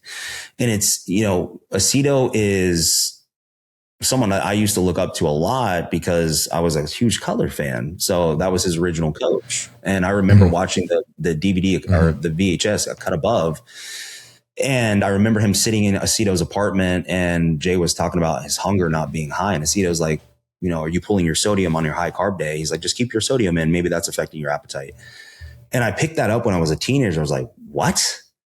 Why would that affect your appetite? And then it's actually brilliant when you think about it. Because obviously sodium is a transport system for glucose. So there could be correlation to electrolyte imbalances, right? But then when we're going into the final week, what are we trying to do? We're trying to create a specific look, an illusionary look of being your absolute best for only a specific amount of hours. The second you step off stage, it doesn't matter what you look like. It only matters what you look like under those lights. And that's why I'm not a huge fan of goon lighting and posting the, you know, highlight reels, because what you do is you set yourself up to not show up the same way. And then you crash and burn and you're like, oh, I didn't come in the way that I wanted to. You know, I look so much better here. It's like, no, dude, the lighting there was very complimentary to you and you got exposed when you got on stage. Yeah. Yep. But yes, the sodium reductions can be phenomenal. By the way, you and Jay are some real ass dudes, man. Cutler? I really appreciate. He's awesome. Yeah, Cutler. Cutler's always been great, man. Like back, I met him in one of the Young LA events like years back, and he's always been like just like a father for everybody. He just checks in on everybody, and dude, I'll tell you, man. So when I moved out there, he would bring me Muscle Tech supplements by the box. He would drop them off at my house, and he would come into my house and sit down in the living room for hours. Mind you, I'm 16, idolized this guy. And he would sit with me and talk to me about business, on how not to blow your money and not just focus on competing, but build a business out of it. So Jay, I give you a lot of credit to be in the position I'm in right now because you instilled that. He was like a father figure to me. It's unbelievable, man. Yeah. That's awesome, man. I know it's a long time ago, 8 years. So it's going to be, I can hardly remember like exactly the amount of, carbohydrates and how much sodium I was having in every single meal in my last prep, literally like less than a year ago. But if you can possibly remember the things that you did do in order for you guys to get him back to a place where he was feeling healthy, he was looking healthy, he was mentally okay, everything. I think it was the prep with Alexis, where you stated 2018 prep with Alexis. So with Alexis, the good thing about him is he is very, very concerned with health. And that's what I loved about it. And so he would not take, and I promise you guys this when I tell you this, because I tried to push a little bit more, if I'm being quite honest, because there was a lot of pressure. I wanted this guy to win. And fortunately, he was able to get, like pharmaceutical grade Anavar from Walgreens. I mean, like very, very high quality PEDs that we knew exactly what they were when he was utilizing them. He didn't go above 20 milligrams of Anavar. He wouldn't. I mean, the pharmaceutical stuff 100%. Is pretty fucking strong, man. Like I took pharma grade Anavar from Optimize HP and Transcend back in the day, and my hair was already falling out at like 20 milligrams. I'm like, damn, this shit's different. Yeah, it's powerful, different. Bro. So, another example like Serostim, he wouldn't go over 5 IUs. So when it comes to like a PED, like none of it's going to sound sexy, crazy. Not to say that we didn't use multiple compounds over the course of doing what we needed to do. I mean, definitely the total weekly milligram dosage would be, somewhat up there, but there's amateurs that are running way higher than that these days. His body, if you get the CAG repeat test, and it actually shows your body's ability to utilize from an androgen receptor specificity of, how your body reacts and responds to drugs is going to be a determination if you're going to be a really good pro.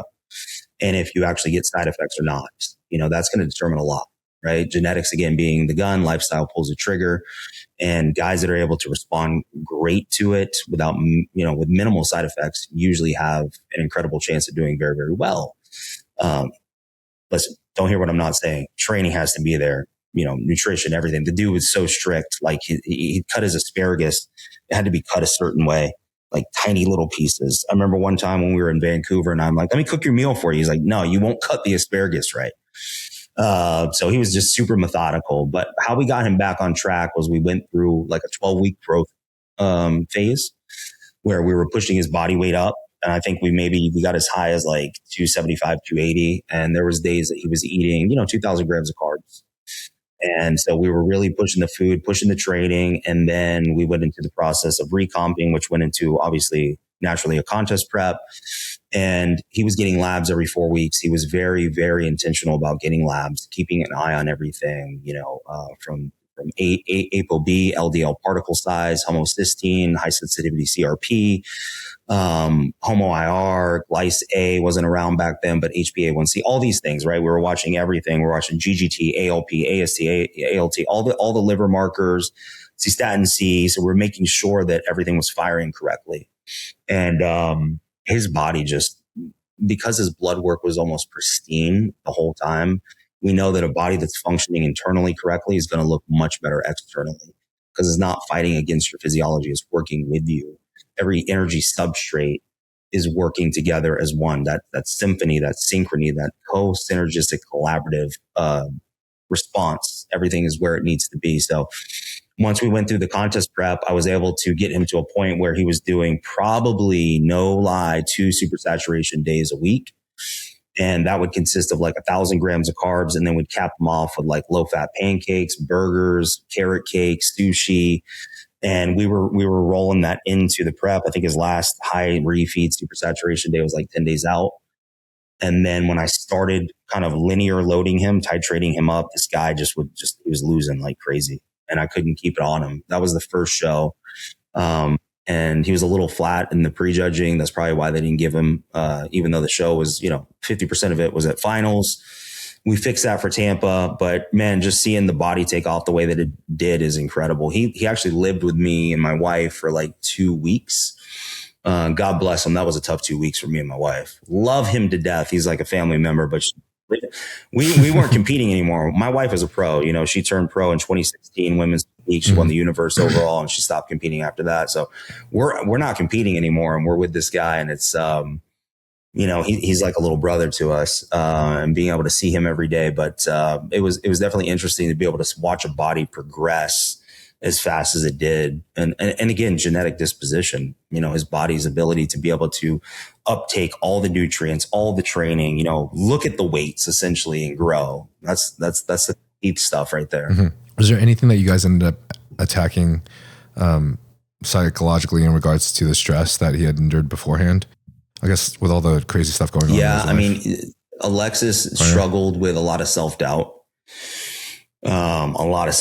So he didn't speak great English. So when he was with us, my wife's Cuban. So I would tell her, please tell him this. And so she would translate it. So every day was a talk into psychology, kind of like the Kai Green.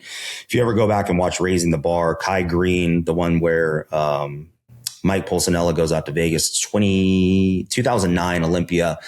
And he's with Oscar Arden for like 2 or 3 weeks in the desert. And they're just watching motivational tapes, Jim Rohan, Tony Robbins, Les Brown, Eric Thomas. They're driving this belief system to see you get to the spot in your mind before you're actually there. It's not being able to manifest something. I'm not talking about manifestation, but it's self-narration, because where the mind goes, like I said, the body follows. Where the mind goes, energy flows. And so I had to get this guy to believe in himself.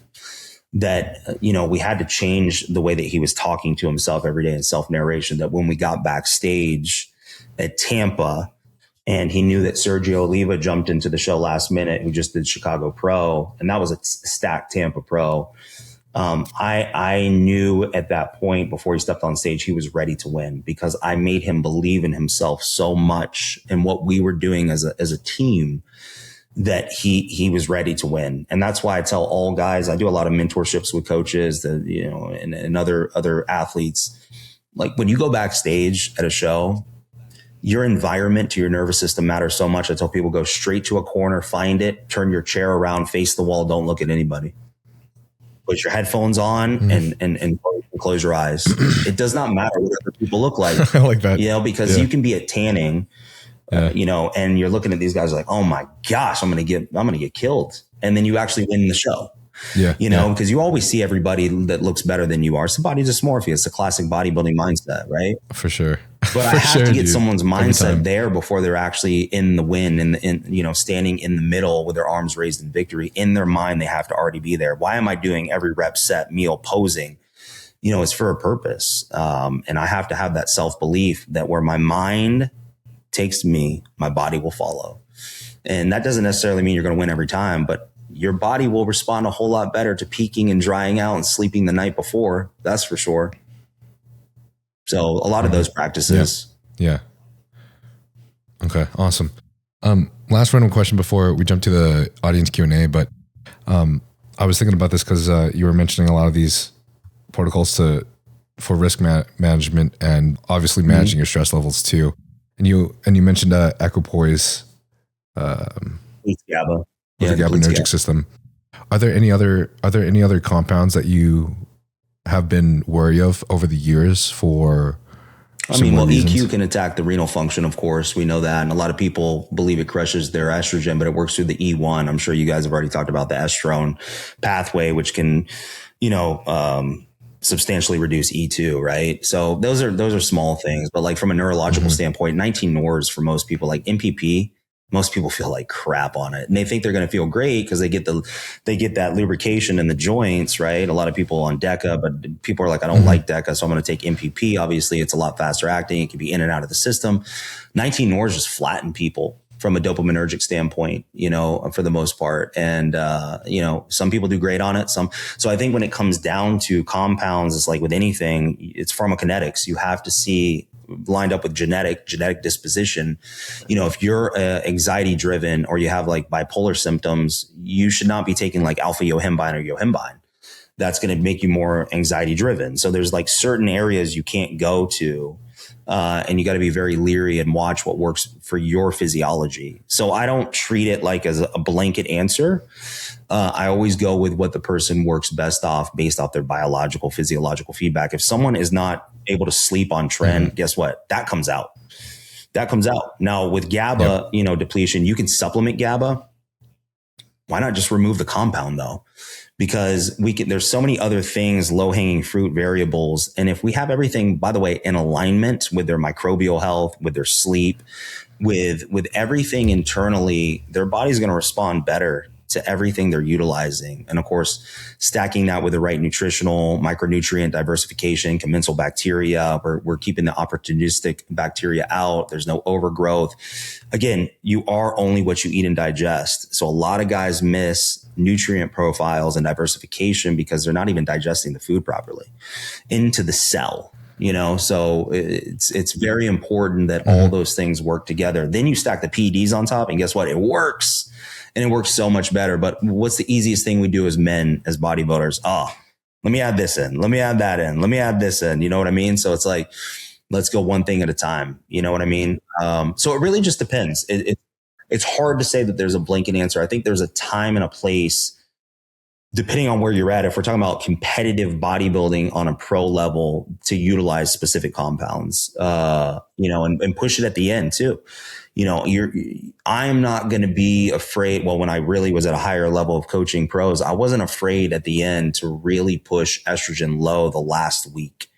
And the reason I did that, because you can't really get lower than 0. Of course, we already know that. And some people just get way too flat on that and they can't come back from it. That's absolutely a real consequence of doing so. However, there's some guys that when you take them there, they actually have that dry look. And my goal was always as a coach to avoid pharmacological diuretics if I could. And I would do that through other means necessary to get them ready that when we were like 3 days out, they look like they already took a diazide.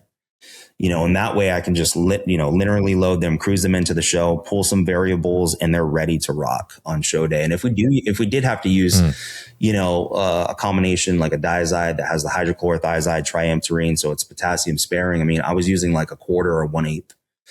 So very, very minimalistic and utilizing and leveraging other things. I'll just get this out there. I was known as the guy that took Winstrol up very, very high, because I was a believer that when you pulled all the oils out early, which is what I used to do 12, 14 days out to reduce all the inflammatory cytokines and potential post-injection pain, that's going to reduce their total milligram dosage over the week anyways, a lot lower. Then therefore, if there's no gastric distress, I can ride that Winstrol up, and every day they looked harder. Every day they looked harder. They looked drier. They looked more separated, and we're not training hard anyways the last 7, 8, 9, 10 days anyways. So we don't have to really worry about the cartilage and the dry joints. That's just a part of the process. We just need to stimulate the muscle and get out. So, I mean, there's a time and a place for different variables, if that makes sense. No, for sure. And I feel like that's a protocol that resonates with me as well. And I know that Bossa Outlaw had a similar situation with Martin Fitzwater, where they pulled out injectables like Test and even GH 2 weeks before the Olympia, and then they kept it out for the preceding 2 weeks until what is that pro show, Prague. You look better. And bro, he looked fucking, oh my God, dude. He looked, what does that tell you? Man, it was crazy. What does that tell you? Size. And that's across the board for most guys, because a lot of guys I know try to ride the oils in 7 days out, 8 days out. And it's like, listen, you have an oil compound of a foreign substance you're putting into your body. Your body's going to release inflammatory cytokines and signals of something coming in. There's going to be localized inflammatory response, and that potentially consistently doing that every day, you're going to have an inflammatory look to your body and drive more sympathetic tone. We pull those early, and your body recovers. It's kind of like shaving. I always have my guys shave Wednesday or Thursday, and then they take the electric razor, Friday, right? And I actually have them apply a specific lotion to bring down that residual inflammatory response because all those things matter. The inches equate to the mile when you're getting on stage, right? So that should show like Martin and other guys like, okay, I potentially don't need to ride those so close to the show. Yeah. Also, that thing about nutrition, I think, is one thing that John Meadows phrased very greatly, is that you're not what you eat, but what you digest. Or what your food actually ate too. Yeah, he was big on that. Yeah, I learned a lot from John. Was great. I want to put this out there because there's definitely coaches that helped me when I was young coming up. I needed a coach. The late great Matt Porter was one of them in 2013 when I had that issue. Tony Friedrich, which a lot of people may not know who he is. He's down in South Florida. I think he sells boats now, but Matt was pivotal, man. And we had a falling out, unfortunately, because I was an idiot when I was young and never got to have that reconciliation, unfortunately. But I have so much respect. He was so far ahead of his time. Meadows, same thing, man. Just immense respect for those guys and the knowledge that they had and they brought to the industry and the passion they brought. But yeah, John always preached that you are only what you eat and digest, and you are what your food actually eats too. So even things like having beef that was corn fed, any type of corn fed cow is going to be injected with antibiotics. That's going to get into your system. So, there's arguments about grass-fed, grass-finished, but I see a big difference. The quality of your food really does matter. It really does, with the body's ability to absorb it and not create an inflammatory response. All right, let's jump to this Q&A real quick. Sorry for the long rants, bro. I just like to drive home the point. I don't think they're even rants, man. You're teaching me a lot. First question, you kind of already answered this, so we could probably skip this. But he Justin asks, are supersaturation days your way of allowing cheat meals but staying optimized? Not necessarily cheat meals and overabundance of calories, because studies have shown, and bodybuilding on paper never makes sense. No one will ever do a long-term study, human clinical trial on guys like you that are on androgenics and anabolics. Doesn't exist. So you can look at literature and research, but you cannot equate it to your physiology. It's different. But it's a way to leverage a very intense caloric intake over a 24 to 36 hour period, because studies do show that being able to have a T4 to T3 conversion and, leptin and all the fat burning hormones and signals really happen in 48 to 72 hours. What I've seen this do is be able to supersaturate glycogen storages, spill. So it's the old fill and spill, drives performance. It stimulates the dopaminergic system. It gives them something to look forward to give me 100%. So this is a psychology aspect.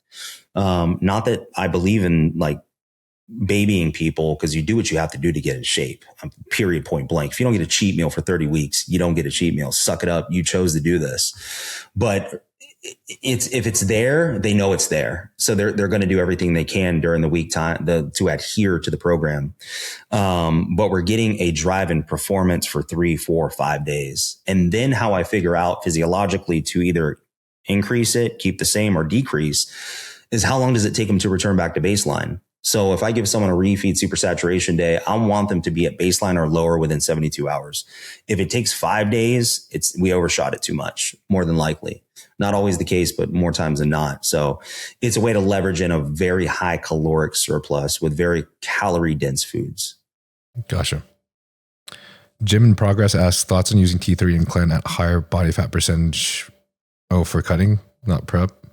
I mean, just to lose body fat, I would take care of the kind of the root of everything, right? The foundation. Like, we need to have sleep in order. We need to have microbial health in order. We need to get your labs done. We need to see where your T4 and T3 are at. Is your reverse T3 high? Is there inflammatory issues happening? Fix those things first. Increase your body's ability for glucose oxidation, ATP production, mitochondrial respiration. All those things are very important for all energy substrates. See if you actually need to supplement, because there is a time and a place to utilize pharmacological T3. And we don't have enough time, but there's a way that I use it. It's called the Circadian T3 Method. Paul Robinson does it. He created it. It's the best way to use T3. I believe it to this day. It's unbelievable how it works with your actually circadian rhythm and really works with your natural cortisol rhythms throughout the day. So if you guys want to look into it, it is called the CT3 method.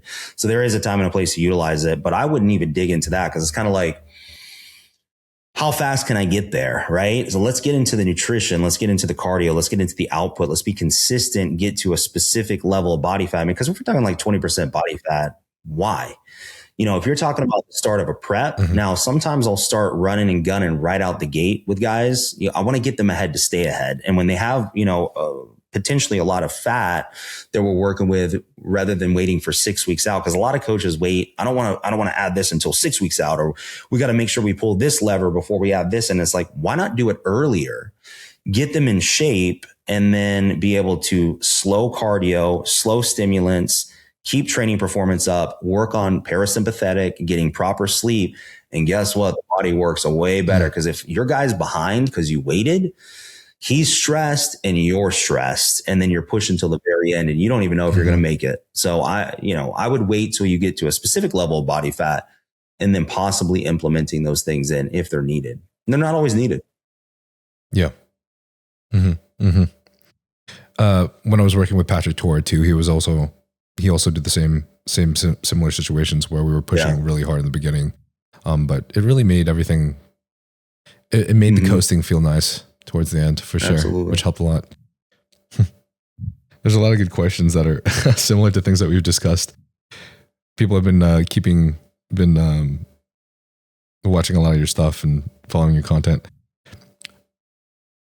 Gregorio PG asks, a basic stack of peptides and food and supplements to recovery of gut problems. Oh, if you have gut problems, lorazepam, that's going to be the number one go-to. They did clinical trials for celiac disease. They pulled it in 2022, but that's going to be one of the number one things for zonulin issues. It's going to help seal the epithelial, the tight junctions. If you think of like a tile flooring in grout, that's going to help seal up and clean out the grout, and we can seal those tight junctions up. That's going to be number one. KPV is going to be another one.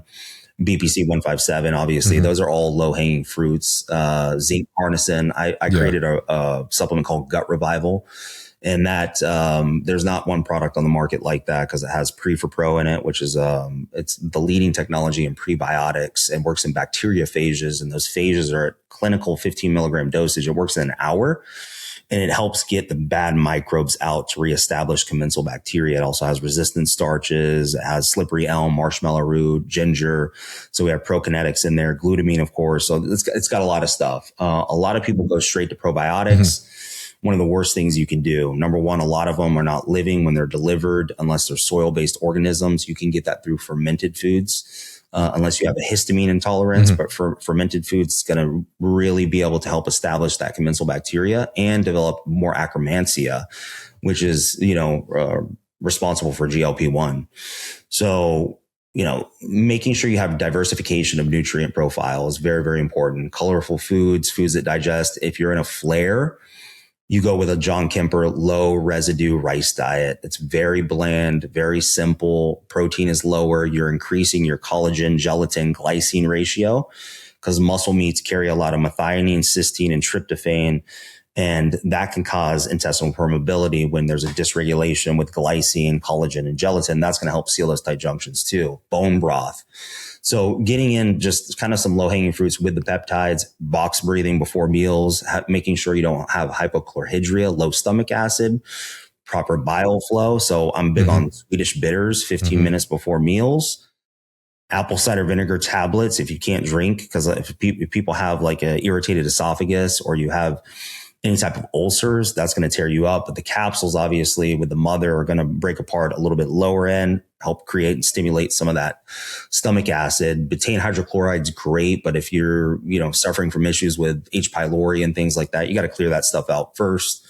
So there's a lot of low hanging fruit. I'm telling you, box breathing before meals is huge, and getting your microbial circadian rhythm on track. So if you have the opportunity, you get outside when the sun's coming up, and you get the sun on your face and on your stomach. This will help set circadian rhythm in the microbial aspect. So just some low hanging fruit. I just did that this morning. That's it. Totally agree with all of that for sure. The lowest hanging fruit stuff that that has been helpful for me the most has definitely been oral KPV and BPC and TB from APR.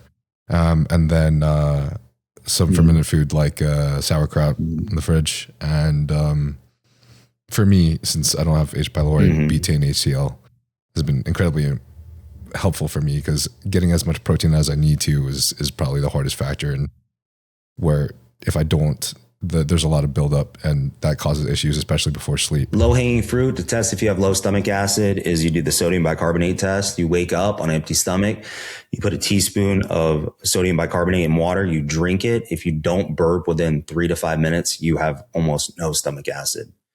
If it's 2 to 3 minutes, it's on the lower end. If it's within, 30 seconds to a minute, you're pretty good. And then with betaine hydrochloride, you want to take that in the middle of the meal. So you're getting that protein in, and what you need to do is you slowly build up until you get a warming sensation in your gut, and you back it back down. It changes the game, because a lot of people become iron deficient, vitamin D deficient when they have low stomach acid, B12, magnesium, copper, selenium, zinc. And then what happens when that's low? Thyroid's low. So it's wild. Jack Burton 77 asks, how much training volume and frequency per week to prioritize legs and maximize recovery? I mean, I would only say that if you're doing legs correctly, twice a week is going to be the max output or effort, so that's getting in there, getting enough stimulus. Lee Haney used to say, stimulate, don't annihilate, right? So leaving your body's ability to recover from the autonomic nervous system, central nervous system aspect, that you can do it again in 3 to 4 days, if that's what you need. But a lot of it is tempo, execution, foot placement, and finding the movements that create the most stimulation for your legs. Just because people squat and say it's one of the best does not mean you need to squat. Dorian Yates didn't squat. Leg press, hack squat, and leg extensions. You have to find the movements that work the best, that stimulate your physiology and your mechanics. So that's going to be something that you get into the gym and you take notes of, and you take a journal of, and you take pictures, and you see your progress. Really getting in there, and I don't want to say minimal effective dosage, but again, finding this is going to create the most stimulus, whether it is higher reps, lower reps, where we want the same output with progressive overload and stimulation, but what works from a mechanical standpoint, what's causing no lower back pain, no knee pain, no hip pain. It's another thing is a lot of guys don't work on their mobility and their ability to really get into an elongated stretch on these movements, because their hips are so tight, their sacroiliac joint, whatever the issue is. And because they miss that range of motion, they're not able to get that full range of motion for the proper stimulation. So knees over toes guy is great to learn how to get a lot of mobility, to be able to get the proper range of motion, and then find out the tempo that works best for you. Awesome. Hell yeah. Random thought. Does this, do you still feel the same about something that I think you mentioned in, might have been Fua's podcast in 2020, Do you still feel the same about the slightly old school mentality of like if you have a very, very lagging body part, high frequency, say like 3 times or potentially even close to yeah. I do. But as long as you're recovering. So what does that look like? For example, Cutler taught me this when he was chasing Ronnie in 2006, when he beat him, he was doing pull-ups on the assisted pull-up machine. Now he would do these very interesting. He would get on the assisted pull-up machine, but he'd put a lat pull down bar on it. So it'd be a little bit more forward and he'd be able to get his elbows underneath to create more contraction, almost like going into a rear double bicep, right? So when we're doing the movements from a bodybuilding perspective, we're posing the movement to get the stimulation with the progressive overload. But he was doing that 3 to 4 times a week. And there was an immense change in his back development. And, Don Long, old school bodybuilder, was huge on this too. If you're lacking in biceps, right, and you get in and do preacher curls 3 times a week, you do 4 sets. You flex, you squeeze. And am I saying 100% bulletproof that's going to work? Not necessarily. I will say anecdotally across the board, I've seen it help. There's a lot of really great questions, but funnily enough, we covered a lot of them already. So I'm trying to choose ones that we might have not discussed. So this one's a little bit more of a general question than the rest, but Aussie XDR asks, most effective time to dose GH primarily for its anabolic effect. It's 4 hours to reach its peak serum level. You're still going to get a lipolytic effect in the morning. Just do it before bed. The only caveat is if you get a stimulatory effect, because it will create a small T4 to T3 conversion. If it creates stimulation, you have to move it. You'll have to move it. And there's definitely some people that have that issue. You can either split it up and do smaller amounts in the evening and in the morning. Again, your pharmacokinetics, you got to figure out your physiology, what works best. But the most simplistic thing for most people, just do it before bed. How might you know if it creates that There's a lot of people that will inject it, and instead of feeling sleepy from it, right, and getting kind of that, I want to say sedation, but you get sleepy from it. Anyone that's ever done very, very high amount of GH in the morning, like 8 or 10 IUs, they're tired all day long.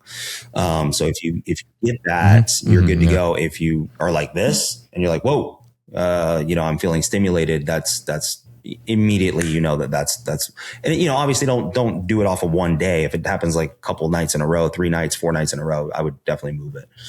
But you got to be careful with that because there are some people that get stimulated from it. That's awesome. That's also the first time that I've ever heard someone explain in depth why some people can't sleep as well on GH.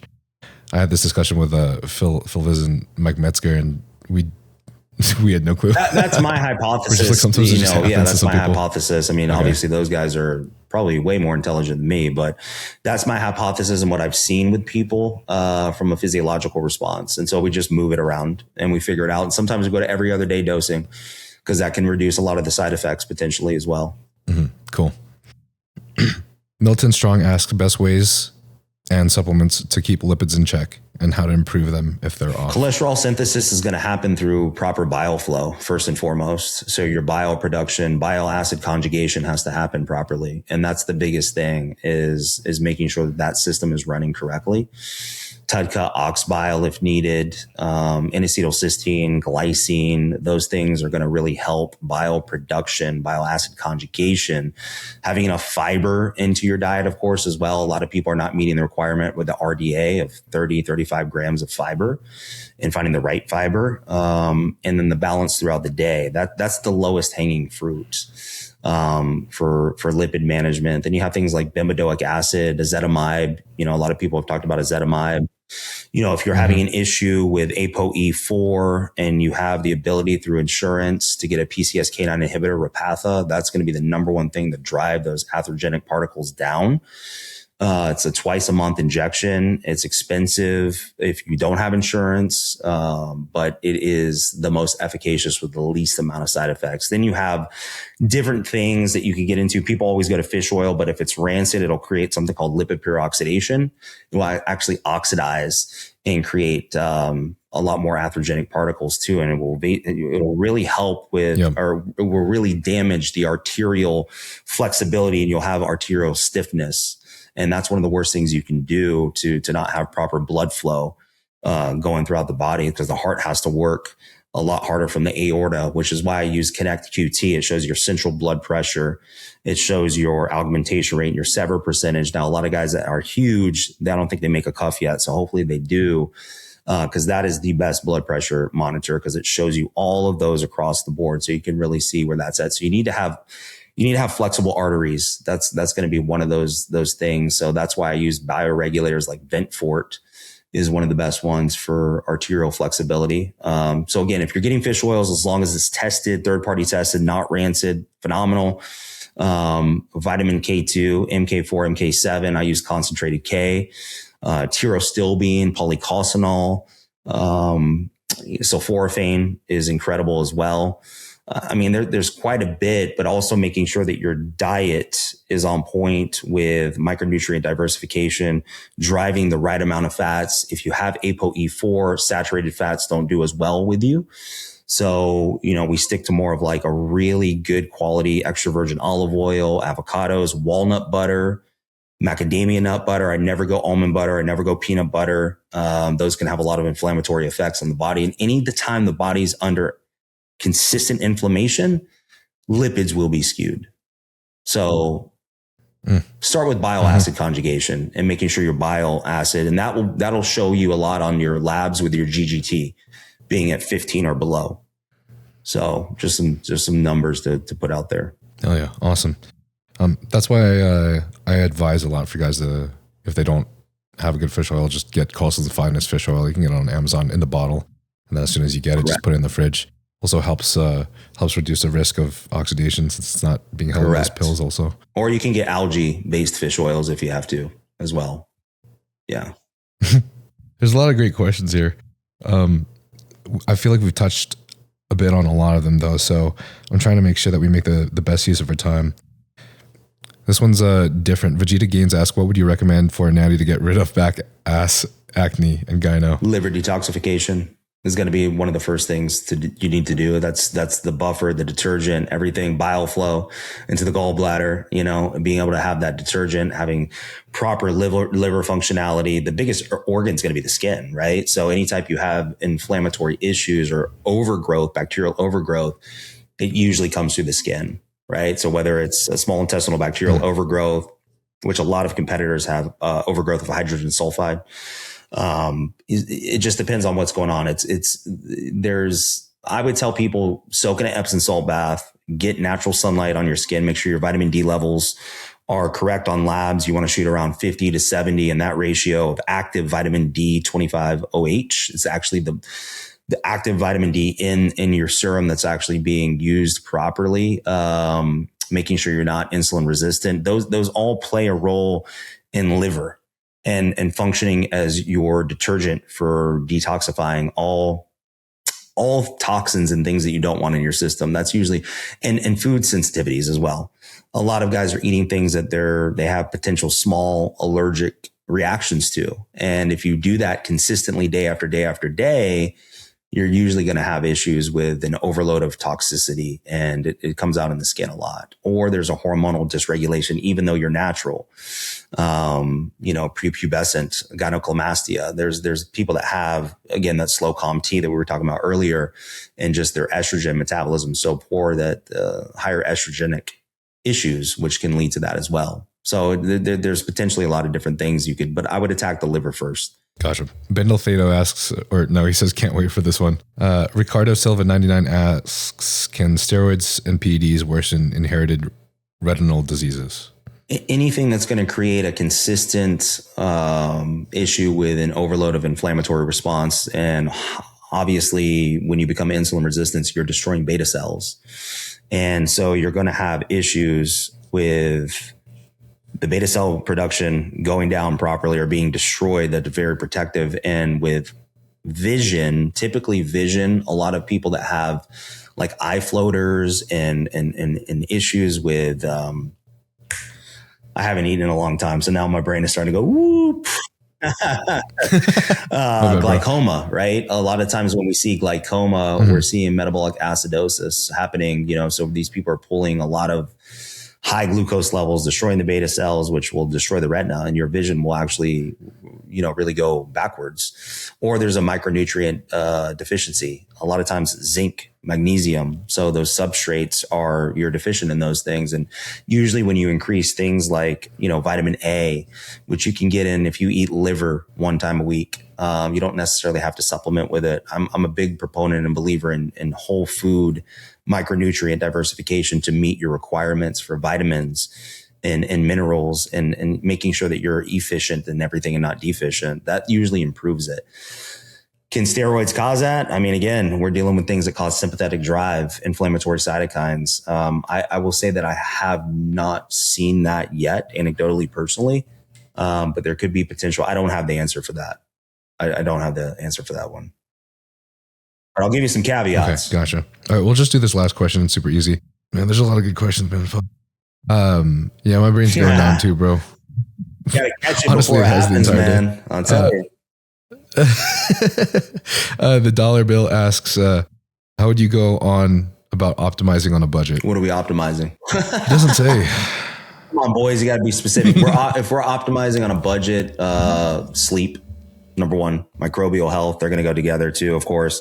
Micronutrient diversification, making sure that we're not just hitting protein, fats, and carbs, your macronutrients, but we're getting all micronutrients across the board. We didn't even get into calcium to phosphorus ratio. I think everybody should have a chronometer, type in their diet into chronometer and see where your sodium potassium ratio is, your phosphorus to calcium ratio that plays off your parathyroid hormone, PTH, which helps drive calcium where it needs to be. Very, very important and works in correlation with vitamin D. That'd be a whole nother podcast, but lowest hanging fruit is sleep, microbial health, nutrient diversification, and doing the minimal effective dosage of output to balance your stimulus to fatigue ratio. You do that all consistently over time and you execute it, you're going to optimize. You'll optimize. Yeah. Hell yeah. Awesome. Thank you, bro. I have one last question I ask everybody at the end of every podcast, but if you're going to disappear for the world tomorrow and you had one message you could send to the entire world today, what would the message first, I would tell my daughter and my wife that I love them more than they could imagine. And I hope they know that everything I did was for them because they mean more to me than anybody else in the world. It almost makes me emotional talking about them. I would tell the whole world outside of that you are fully loved, known, and cherished no matter what you do, no matter what you think about yourself. What is true about you is that you are the beloved of the creator of the cosmos, the one that created everything, made you specifically, and he dances with joy over you. And it is not a religious thing. It is what he did for all of humanity, based off his character and nature, which is nothing but love. So when we know we're loved, let's continue to operate in love. And with that, the world would be a much better place. It'd actually be heaven on earth, which is our job to do in humanity. And hopefully we continue to move forward towards that. Oh, yeah. Oh, my pleasure, bro. Thank you for having me. I appreciate you, man. Yeah. Do you have anywhere that you would like to send people? Yeah, Cement Factory at Instagram, teamcement.com, cementfactory.co for the supplements. And man, that's really about it. I know this is going to ruffle some feathers in the beginning, talk about identity and stuff. But man, if you guys just hold on for the 2 hours that we're on here, I think it's a good one, man. And Niles, I appreciate you, man. You have a beautiful heart, bro. You're amazing and keep doing what you're doing, man. Be encouraged. You're doing incredible work. I really mean that. Absolutely. Thank you, bro. That means a lot. Yes, sir. Sincerely. All right. Love you guys. Peace.